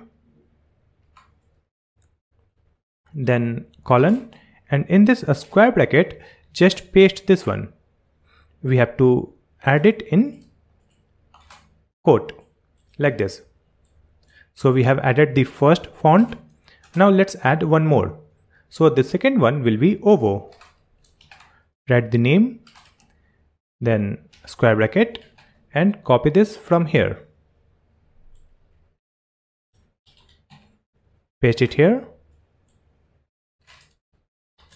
Remove this semicolon. That's it. So now we can use this Outfit or OVO font on our web page. So let's come back to the HTML file, and on the complete web page I want to use the Outfit font. So we can apply the font in the body tag. So here we have the body tag where we have added overflow X hidden. So after that let's add space and we'll add font dash outfit. Now save the changes and come back to the web page. You can see different font on this web page. Now all the text are displayed in outfit font, but in some title and text I want to use the OVO. So let's come back. Here we have this nav tag, and in this nav we have this UL. So in this UL I want to use the OVO font. So just add font dash OVO. Now let's come back to the web page. You can see different font in these menu links. Now I want to use the same font in this contact button, and we will use the same font in the mobile menu also. So let's come back, and here you can see we have the contact button. So in this one we will add this font OVO, and after that here we have the mobile menu. So in this UL we will add font OVO. Now you can see the same font in this button. After that we will use this OVO font in this small text, title and description. So let's come back, scroll down, and here we have the text in H3. So in this H3 let's add this font, and in this title also we will use this font, and in this description. Let's save the changes and open the web page. So you can see different font in this text, title and description. Correct. Now I want to increase the line height of this description. So let me add the line height on complete web page. So let me just come back. Here we will add the line height in this body tag. So here let's add leading 8. So it will increase the line height. Come back. So you can see increased line height between these description text. Here also you can see increased line height. After that we will add the OVO font in this introduction text, about me, this description and this text. So let's come back. Let me copy this font OVO and scroll down, and in this header we have added the OVO font, and now we'll add the font in this about me section. So in this about me, here let's add this font in this about me text also, in this description also. After that here we have one more text, tools I use. So here we will add this font. Save the changes. Now you can see this OVO font in this text. After that scroll down, and here we have the my services. In this my services also we will use the OVO font here, and in this my latest work also, then in this get in touch. So let's come back and scroll down. Here we will add this font. This is for the my services. Then let's scroll down, go to my work. We will add this font. Then scroll down, and here we have this contact. So let's add this font. So we have added this font here. Save the changes and come back. Now you can see these title and description are looking good. Here we have not updated these text. So in each column you can see the same text. So let me update this text also. So just come back. Here we have the my work section, and in this my work, this is the first column. In this first column we have added this text. Now let's go to the second column, which is here. In this one we will update the text. So in the second one let's add the text geo based app, and let's add the text mobile app. Now scroll down. This is the third column. In this third column let's add photography site. Now let's scroll down. This is the fourth column. In this fourth column we will add UI UX designing, and in the second text let's add UI UX design. Save the changes and open the web page. Now you can see different text in each column. Here you can see we have added this front-end web developer text in circular style. Next we have to add the animation on this text so that it will be rotating. So let's come back, scroll up and go to About Me. So this is the About Me section, and here we have this div, and in this div we have this circular text PNG. So in this one we have the class. So in this one let's add animate dash a spin. That's it. We have added animate spin, save the changes and open the web page. Now you can see this text is rotating, but it is rotating very fast. We have to reduce the animation time. So let's come back and we will open this tailwind config.js file. In this one, here let's add one comma, and after that let's add animation. It will be small a. Then add this colon and curly braces. So inside this let's add a spin underscore slow. We can use our own name, spin slow, and we will add a spin. We will add the time 6 seconds, linear infinite. That's it. Now we can use this one, a spin slow. Let's open the HTML file, and here we have added animate dash a spin. So instead of this a spin, we will add animate dash a spin underscore slow. Save the changes and open the web page. It is not rotating, so let me check the configuration again. Here we have to correct this one, linear, linear, linear infinite. Save the changes. Now you can see this text is rotating with perfect speed. So now we have added this rotation animation also. Now you can see when I take cursor here, we have some color, correct? And we have the shadow also, and here also you can see the same shadow and color. So instead of adding this color here, you can see we have added this shadow, and here we have added this color. So instead of adding this value, we can use the configuration file to define the color. So let me come back, and here in this tailwind.config, here we will add comma and we will use colors. Use colon, curly braces, and in this colors let's add light hover. We can use any other name also, and in this light hover we will use this color code like this. Let me add one more color code. So let's duplicate it, and here let's add dark hover. We will use this another color code here like this. Now instead of using this color code, we can use this text light hover. So just come back, and here you can see we have added this value. So let me replace it.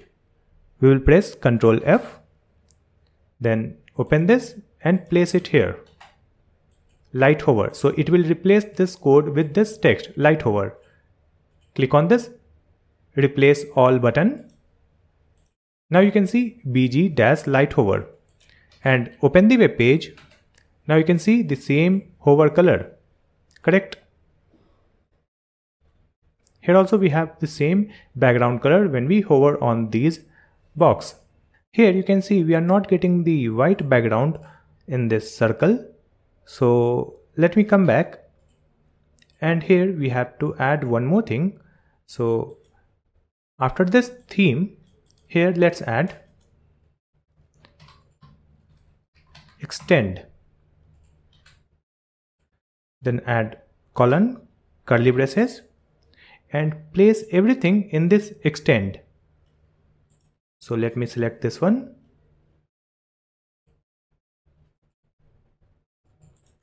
and add it within this extend.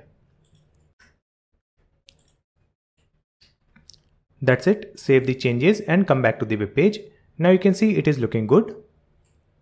Now let's come back to the code file, and in this about, here we have added SM greet calls. So again we can make it 3. It will work. Save the changes and open the web page. It is working. Now let me come back to the code file again, and in this code file you can see we have added this shadow. Here you can see we have added shadow and this value. So we can define this value in the configuration and we can use the simple name. So let me copy this, open this config file, and here after this colors, let's add comma, and here we will add box shadow. Add the curly braces, and here let's add the name of our shadow. So let me add the name black. Colon, and here we will add the value. So let's add this value 4 pixel 0 and this black color. Let me add one more shadow. So let me duplicate it. Here we will add white and we will make it white like this. Now we can simply use this black instead of adding this number, right? So here you can see we have added shadow and this value. So instead of this, let's replace it. Here we will replace it with black and click on this button, replace all. Now you can see everywhere we have added hover shadow black. That's it. Save the changes and you can see the same shadow. Correct. Next we have to create the dark mode of our website. Here we have added this icon moon. If I click here, it should turn the website into the dark mode. So let's come back. We will come back to the Tailwind config file, and here we will define one more color. So here in this colors, let's add dark theme, and let's add one color code. So in the dark mode, we will use this color code, right? Now here in this Tailwind config, at the end, before this last curly braces, we will add dark mode colon selected. Here it is giving error because here we have to add one comma. That's it. Now it is fine. Save the changes and let me come back to the HTML file. Scroll up. And here you can see we have the body tag. So in this body, if we add like this dark colon, we will add BG black. So now it will turn the background in the black color. But right now if I open the web page, you will not see that black color. So how to make the background black? So just come back and here you can see we have the HTML tag. So in this HTML tag, if I add dark, that's it. Save the changes and now you can see our website background is black. Correct. So instead of making it black, we will use our own custom color that we have defined here, which is dark theme. So instead of this black, we will add dark theme. Save the changes, open the web page. Now you can see our dark background color, right? Now when the background is dark, the text will be white. So let's come back. And here after this dark colon BG dark theme, we will add one more thing. Dark colon text white.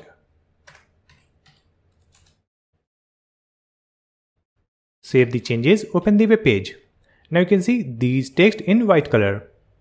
Here we have the gradient color in the background. So I will remove this gradient color when we are in the dark mode. So just come back, and here you can see we have this gradient color in this div. So we have to hide this one. So here simply add dark colon hidden. That's it. So it will be hidden. Correct. Next we have to add the toggle function on this icon.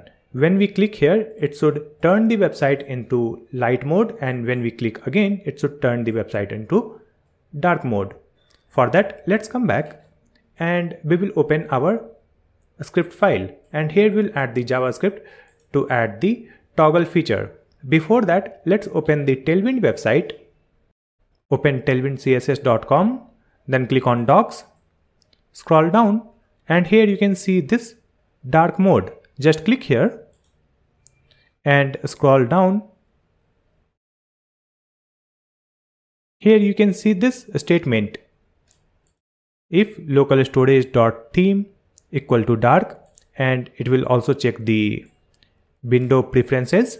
If it is dark, then it will display the website in the dark mode. So let me copy this one. Just select it and copy. Now come back to the JavaScript file. Now in this one, here let me add one comment. Light mode and dark mode. And here we will paste this code. So it will detect the dark mode from the system, or it will detect the dark mode from the local storage. So when the dark mode is available in the window preferences or in the local storage, then it will add this dark class name in this HTML tag. And if the dark theme is not available in the system, then it will remove this dark class name. So it will automatically detect the dark mode, but we need the click feature also, so that when we click on the icon, it will turn the website into the dark mode or light mode. So here let's add function, and here let's add toggle theme. We have added the function name toggle theme. In this toggle function, we will check one condition, so just add if. And in this if statement, let's copy and paste it. And here we will update it. It will be contains. So if the HTML file contains this class name dark, in that case what will happen? It will set this dark in the local storage. So here we have to add local storage dot theme is equal to dark. And if it is false, then we will add the else condition. And here let's add local storage dot theme equal to light. That's it. After adding this, let's come back to the HTML file, and now we can remove this dark. Now you can see this website in the light mode because we have removed the dark class name. Now we have to add the click feature on this icon. So just come back, and here you can see we have the icon. Here it is. In this button we have added this image tag. In this image you can see we have moon icon, right? So in this button we will add on click equal to toggle theme. We will call this toggle theme function. That's it. Save the changes, open the web page. If I click on this icon, it is not working, so let me come back. And here before this if statement, we have to add one more line. Here let's add this one.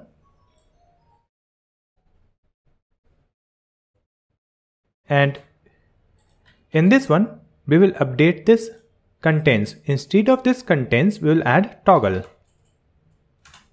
So what will happen when we execute this toggle theme function? First, it will check if the dark is available, then it will remove that. And if it is not available, then it will add that because we have added toggle. That's it. Save the changes and open the web page. Now if I click on the icon, you can see the website in the dark mode. If I click again, now you can see the website in the light mode. So this toggle feature is working. But when we change the website from the light mode to the dark mode, we have to update the icons and images also. You can see if I go to the dark mode, here we have the moon icon and here we have the dark color of logo. So we have to update these images also. So let's come back and open HTML file. And here we have this toggle button. So here we have added this image. So let me duplicate this image. We have added 2 images, correct? Now in the second one, we will add another icon. So instead of this moon, let's add sun icon, right? And in this class, let's add dark hidden. So in the dark mode, this moon will be hidden, right? In this sun, we will add hidden. So by default, it will be hidden. So this sun icon will be hidden by default, and here let's add dark. So when we are in the dark mode, then we will make it visible. For that, just add block. That's it. You can see in the moon icon, we have added dark hidden, and in the sun icon, we have added dark block. And by default, it will be hidden. Save the changes and open the web page. Now you can see the sun icon, and if I click on the sun icon, it will become moon icon, and if I click on this moon icon, it will become sun icon, right? Now here we have the logo. So let's update this logo. So just come back, scroll up. Here we have this logo. So let me duplicate this logo image also. So now you can see this is the logo, and here we have another logo. So in this one, we will update the logo file. So instead of adding this logo, let's add logo underscore dark. So this is the dark logo, correct? And in this one, we will update the classes. So here in the second one, we will add hidden. So it will be hidden. Now we will add dark. So in the dark mode, it will be visible. So just add block. So it will be hidden. And when we are in the dark mode, it will be visible. And here we have the main logo. So in the main logo, we will add the class dark hidden. So in the dark mode, this main logo will be hidden. Save the changes and open the web page. Now you can see this white color of logo in the dark mode. And when we go to the light mode, here we have the black color of logo. It works. Now we will update everything one by one in the dark mode. So right now you can see this navigation menu is not looking good in the dark mode, and this icon also in this contact button. So we will update it in the dark mode. So let me come back to the code file. Here we have this UL tag, correct? So in this UL, let's add space. Here we are in the class. So in this class, let's add dark. When we are in the dark, then we will add border. We will get the border in the dark mode. Let's add the dark again. And when we are in the dark mode, we have to add the border color. So just add border white and /50 so that border opacity will be 50. After that, let's add dark, and here we will add BG transparent so that there will be no color in the background, like this. After that, let's open the web page. Now you can see this navigation menu is looking good in the dark mode. Correct. Next, we will add the CSS for this contact button in the dark mode. So let's come back. Here we have this contact, correct? And in this contact, let's add one more class using this dark. So we have added this dark selector. Now we'll add border. It will be white /50. So we will get one border. Now we have to update the icon. So in this one, let me add a space. So you can see here we have one image, that is the arrow image. So let's duplicate it. Now in this one we will add another icon. So just add arrow icon dark, and in the first one we will add dark selector, so it will be hidden. Now in the second one let's add hidden. By default it will be hidden, and when we will select the dark mode it will be block. That's it. Save the changes and open the web page. Now you can see this contact button is looking good, and when we go to the light mode, still this contact is looking good, and in dark mode also. Now let me change the screen size. Here you can see we have this menu icon which is in the black color, so we have to update this menu icon also. So let's come back. Here you can see we have added this menu icon, so let's duplicate this, and here we will add another icon, menu white.png, and by default this will be hidden, and when we select the dark mode it will be visible, so just add block. And in the first one just add dark hidden, so it will be hidden in the dark mode. That's it. Save the changes, open the web page. Now you can see this menu in white color, and if I go to light mode, here we have the menu in black color. It works. Now let's open the side menu. You can see these texts are not visible, so let's fix it. So just come back,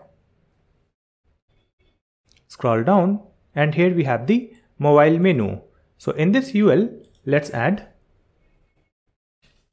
dark, and in the dark mode we will change the background color, so just add bg dash, and here we will add one color code. It will be this color code. This background color will be displayed in the dark mode, and we have to update the text color also. So again use the dark selector, and we will add text white. Save the changes, open the side menu. So now it looks good, but here we have to update this cross icon, right? So let's come back. Here you can see we have this cross icon, so just duplicate it. In the second one we will add close white, so this is the another image, and here we will add the another class using dark selector. It will be hidden, and in the second one we will add hidden, and in the dark mode it will be block, so it will be visible. That's it. Save the changes and open the web page. Let's open the side menu. Here you can see the cross icon in the white color. Now if I open the light mode and open the side menu, here we have the cross icon in the black color. It works. Now let's open the web page in full screen and go to the dark mode. Now you can see if I scroll the web page, this navigation bar is not looking good in the dark mode. So we have to add some other classes in the dark mode when we scroll the web page. So let's come back to the JavaScript file. In this JavaScript file you can see we have added this scroll. So when we scroll the web page, it is adding these colors in the navigation bar, and it is removing these colors from the navigation links. So here we have to add the classes for the dark mode also. So let's add the comma. Let's add dark selector, and for this dark we will update the background color. So here let's add bg, and here we will add our theme color that we have created in the configuration file. So you can see here we have the dark theme. We will use this as background color, right? Now let's add the comma, and here we will add another color. So just add the dark selector, and we will add the shadow. So here we will use the shadow of white color,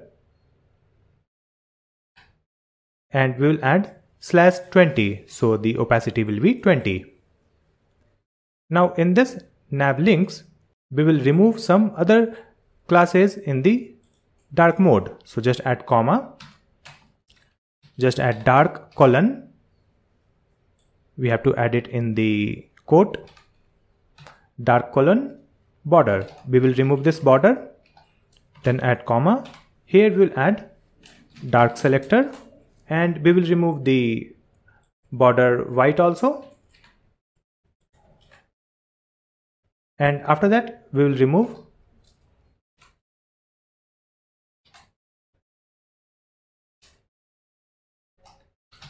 dark colon, then our background transparent.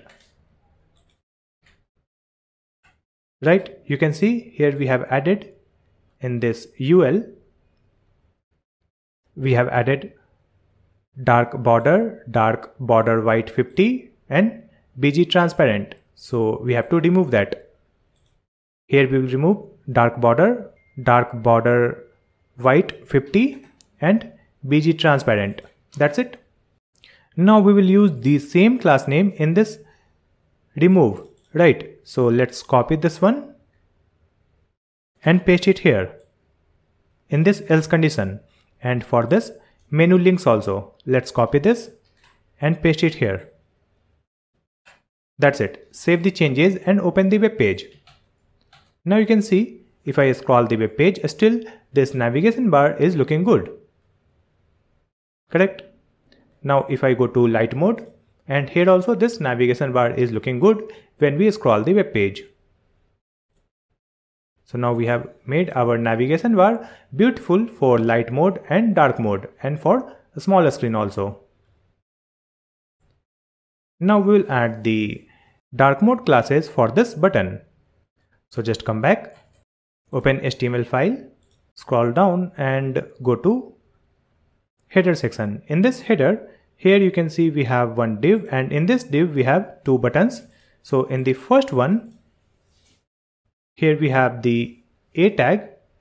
So in this A tag, let's add one class. So after this gap 2, we will add dark selector, and we will provide border transparent. Now in the second button, here we have this second button. So after this BG white, let's add dark selector, and in this one we will add text black.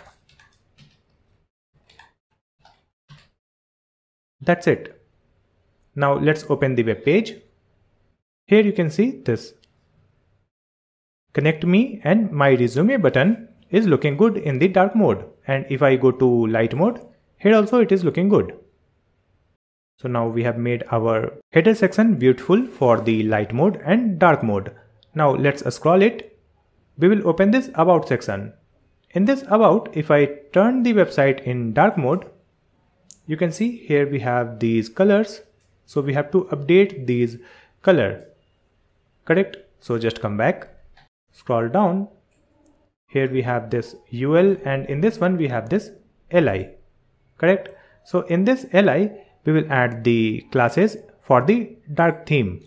So here we have these classes. After that, let's add a space, and here before this double quote we will add dark, and in the dark mode we will add border white.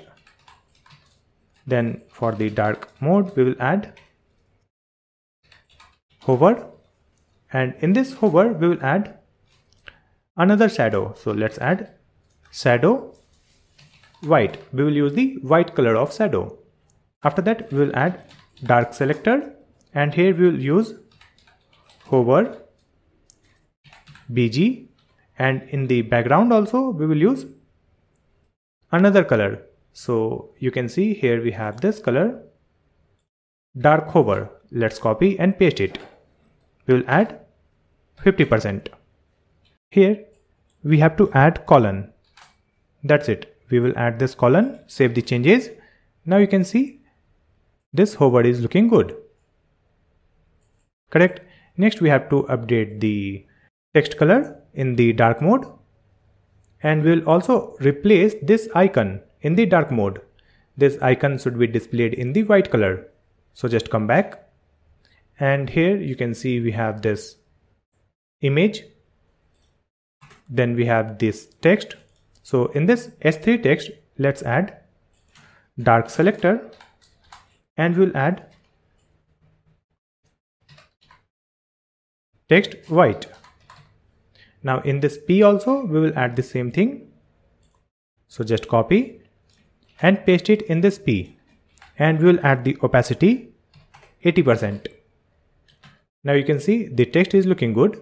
Just we have to replace this icon. So just come back, and here we have this icon. So just duplicate it, and here we will use another icon. So we will add code icon dark.png. We have another icon also. So now in the first one we will add dark selector, and it will be hidden. And in the second icon we will add hidden. By default it will be hidden, and in the dark mode it will be visible. So just add dark selector and block. That's it. Now you can see white color of icon in the first card. It looks good. Now we will apply the same classes in this second and third card. So just come back, and let me copy this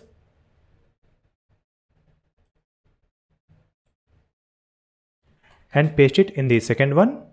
Here we have the UL li, and in this li let's add this class, and in the third li we will add that dark class. That's it. Now you can see the same hover effect. Just come back, and here we have this dark text white. So just copy and paste it in the second H3, and in this P also /80. Now in this H3 and in this P, dark text white /80. So now you can see the text in white color. Now we have to replace the icon in these two cards. So just come back, and here you can see we have this icon. So let's add a space, and we will duplicate this icon. This will be project icon dark. And here we have another icon. Let's add a space and duplicate it. Here we will add education icon dark. Now in the first one we have to add dark mode hidden, and in the second one we will add hidden, then dark mode block. Let's copy it and add it here in the third image.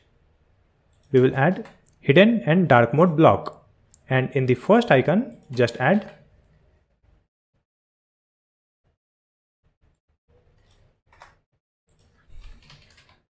dark hidden. Save the changes and open the web page. Now you can see these cards are looking good, and if I go to light mode, still it is looking good. It works. Next we have to update the color in this text. Tools I use. That's it. So in this one let's add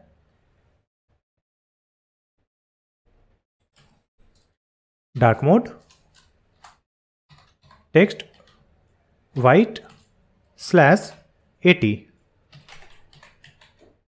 So now this text is also looking good. Let's scroll down, and here we have the my services.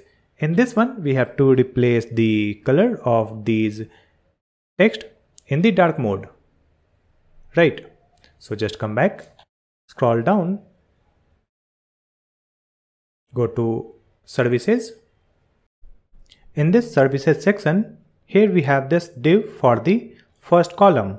So in this one let's add dark selector, and for this dark let's add hover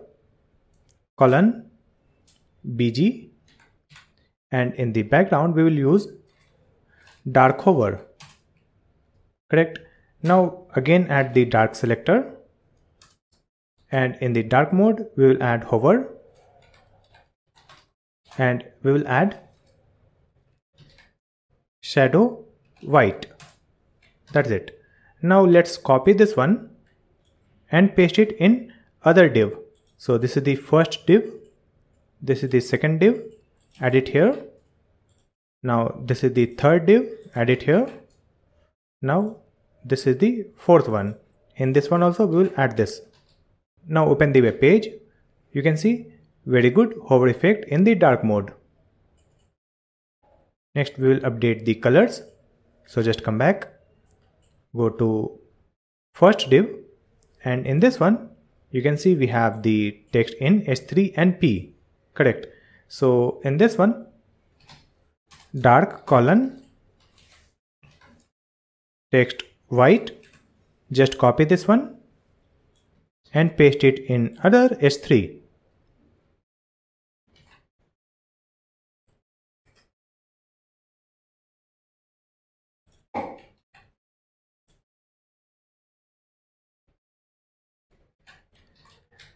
Now you can see these text in white color.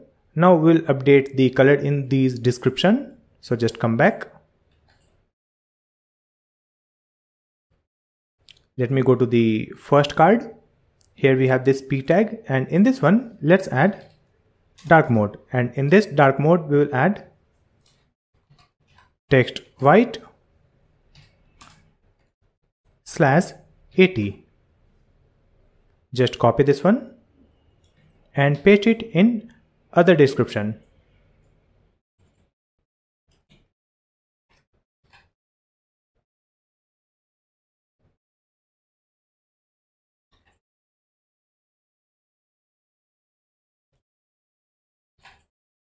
That's it. Open the web page. You can see it looks good. Now if I change the mode, here also it is looking good. After that, let's scroll down, and here you can see these texts are not visible in the dark mode, right? So let's come back. We will go to my work section, and here we have this div. So in this one, use the dark selector and we will add text black. Now you can see these texts are visible in the dark mode also. Next we will fix this button in the dark mode, which is show more, right? So just come back, scroll down, and here we have this button show more, correct? In this one we have one icon also. So let's duplicate this image, and in this one we will add another icon, right arrow bold dark. Now in the first one just add dark hidden, so it will be hidden, and in the second one we will add hidden and dark block. So this second image will be visible in the dark mode. After that, here we have the A tag, and in this A tag we have added these classes. So here let's add a space, and in this one just add dark mode, and in this dark mode we will add text white, then again add dark, and here let's add border white. After that, add the dark selector and just add hover and BG, and in this background let's add this color code. Here we have added dark H screen, so let me correct it. It will be dark hidden. Save the changes and open the web page. Now you can see this button is looking good in the dark mode, and if I go to light mode, here also it is good. Now let's scroll down, and now we are in the contact section. From this contact we have to remove this background image. So let me come back. Here we have the contact. So in this one you can see we have added BG URL, right? So we have added the background. So in this one let's add the dark selector. We will use BG-none. So that background has been removed. correct? After that, you can see in this form we have the white color, so we have to replace this white color, and we will also add the border. So just come back. Here we have the input field. So in this input, let's add a space. We will add dark, and for this dark we will add bg dash, and here let's add this color code. Or instead of this color code, we can also add our color name, that is dark hover. And after that, let's add /30, so it will reduce the opacity. Then we'll add the dark selector again, and here let's add border white, opacity 90%. Let me copy this one, and we will use it in other input field also. So here we have the second input field, paste it. Now here we have the text area. In this one also we will add this class. That's it. Now let's open the web page. You can see these input fields are looking good. Now here we have this button. So next we will update this button in the dark mode. So let's come back. Here we have this submit button, correct? So in this submit button, let's add dark selector, and we'll add bg transparent. So the background will be transparent. Again, add the dark selector, and here we'll add border, and we'll add the border of 0.5 pixel. After that, again add dark, and here just add background, and in the background we will add dark hover color, and here we have to add hover, dark hover, then bg dark hover. Let's come back. You can see it looks good. Scroll down, and here we have the footer logo, and we have this email icon, correct? So we have to replace this footer logo and this email icon in the dark mode. That's it. So just come back, scroll down, and you can see we have the logo for the footer. So let's add a space and duplicate this one. Now in the first one we will add dark hidden. So in the dark mode it will be hidden, and here we will add the logo underscore dark. So we are using this dark logo, and in this one we will add hidden. By default it will be hidden, and in the dark mode it will be visible using this block. That's it. Now here we have the email icon, so let's duplicate it. In the second one we will use email icon dark, and in the first one let's add hidden, and in the second one we will add hidden dark block. Here we have to correct this one, it will be img. That's it. Save the changes. Now you can see this mail icon is also visible. So now this web page is looking perfect in dark mode also. Let's come back to the code file and scroll up. Here we have used this color code, right? So instead of this color code, we can add our custom color name, that is dark hover. Replace it. That's it. Everything works fine. So now we have designed our web page in light mode and dark mode, and it is completely responsive also.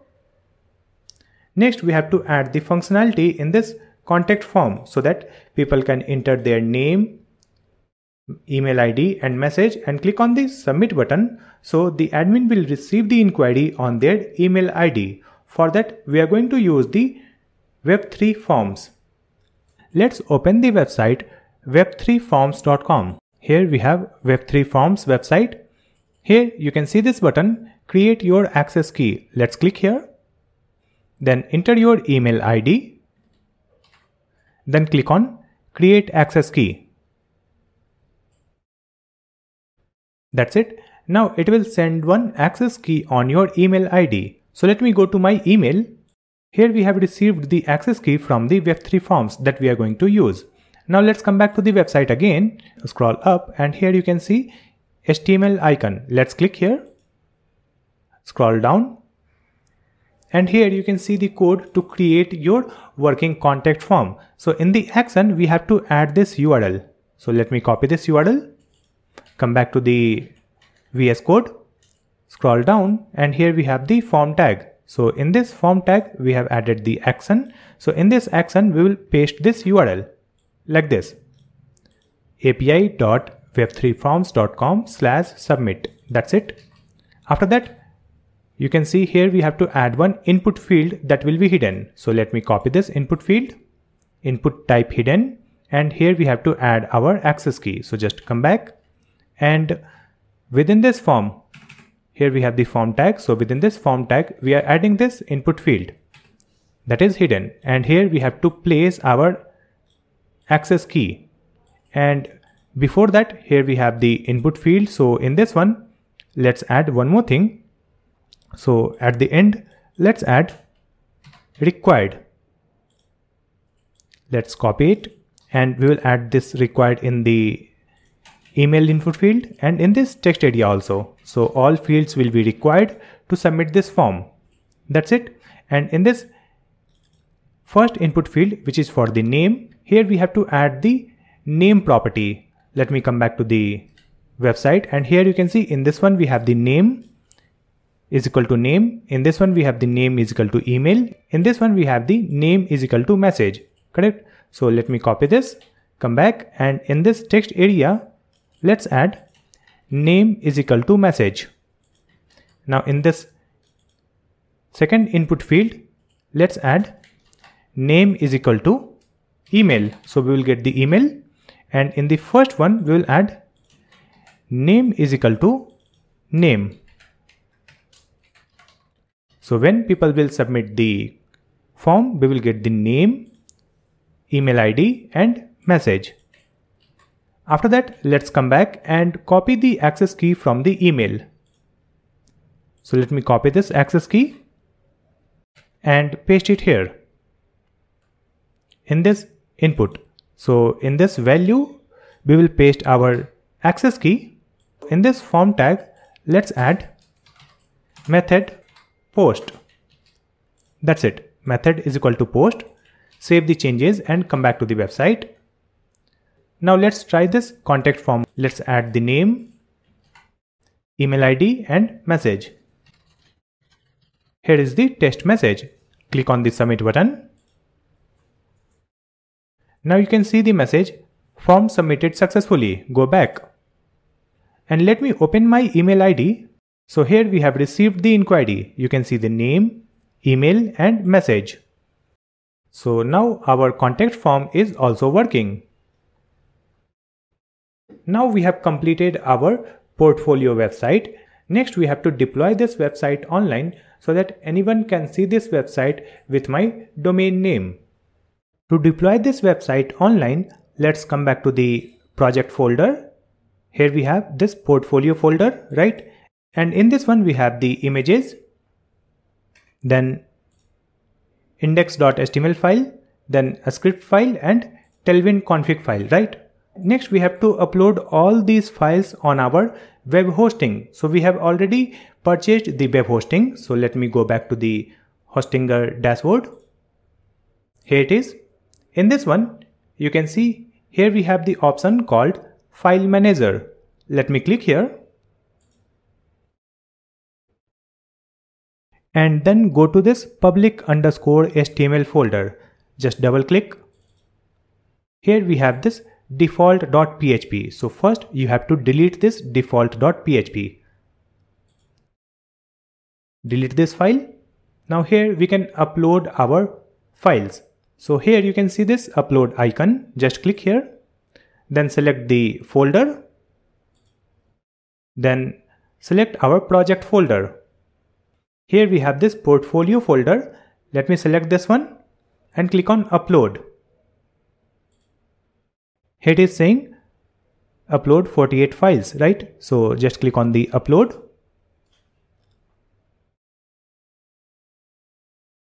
Now here we have this portfolio folder, and in this one we have these files, right?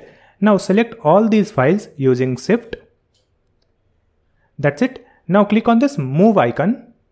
You can see the move icon here. Just click here, and here let's click on this one in the first folder icon.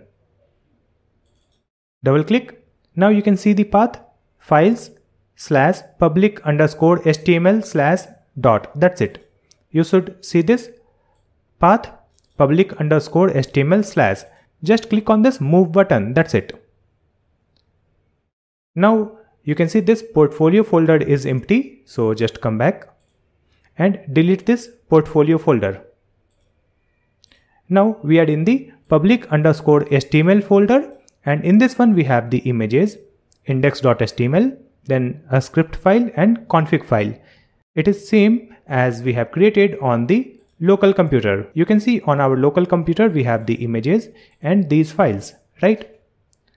Now after adding this, let's open our website again. So here we have the domain name. Let me open it in the new tab.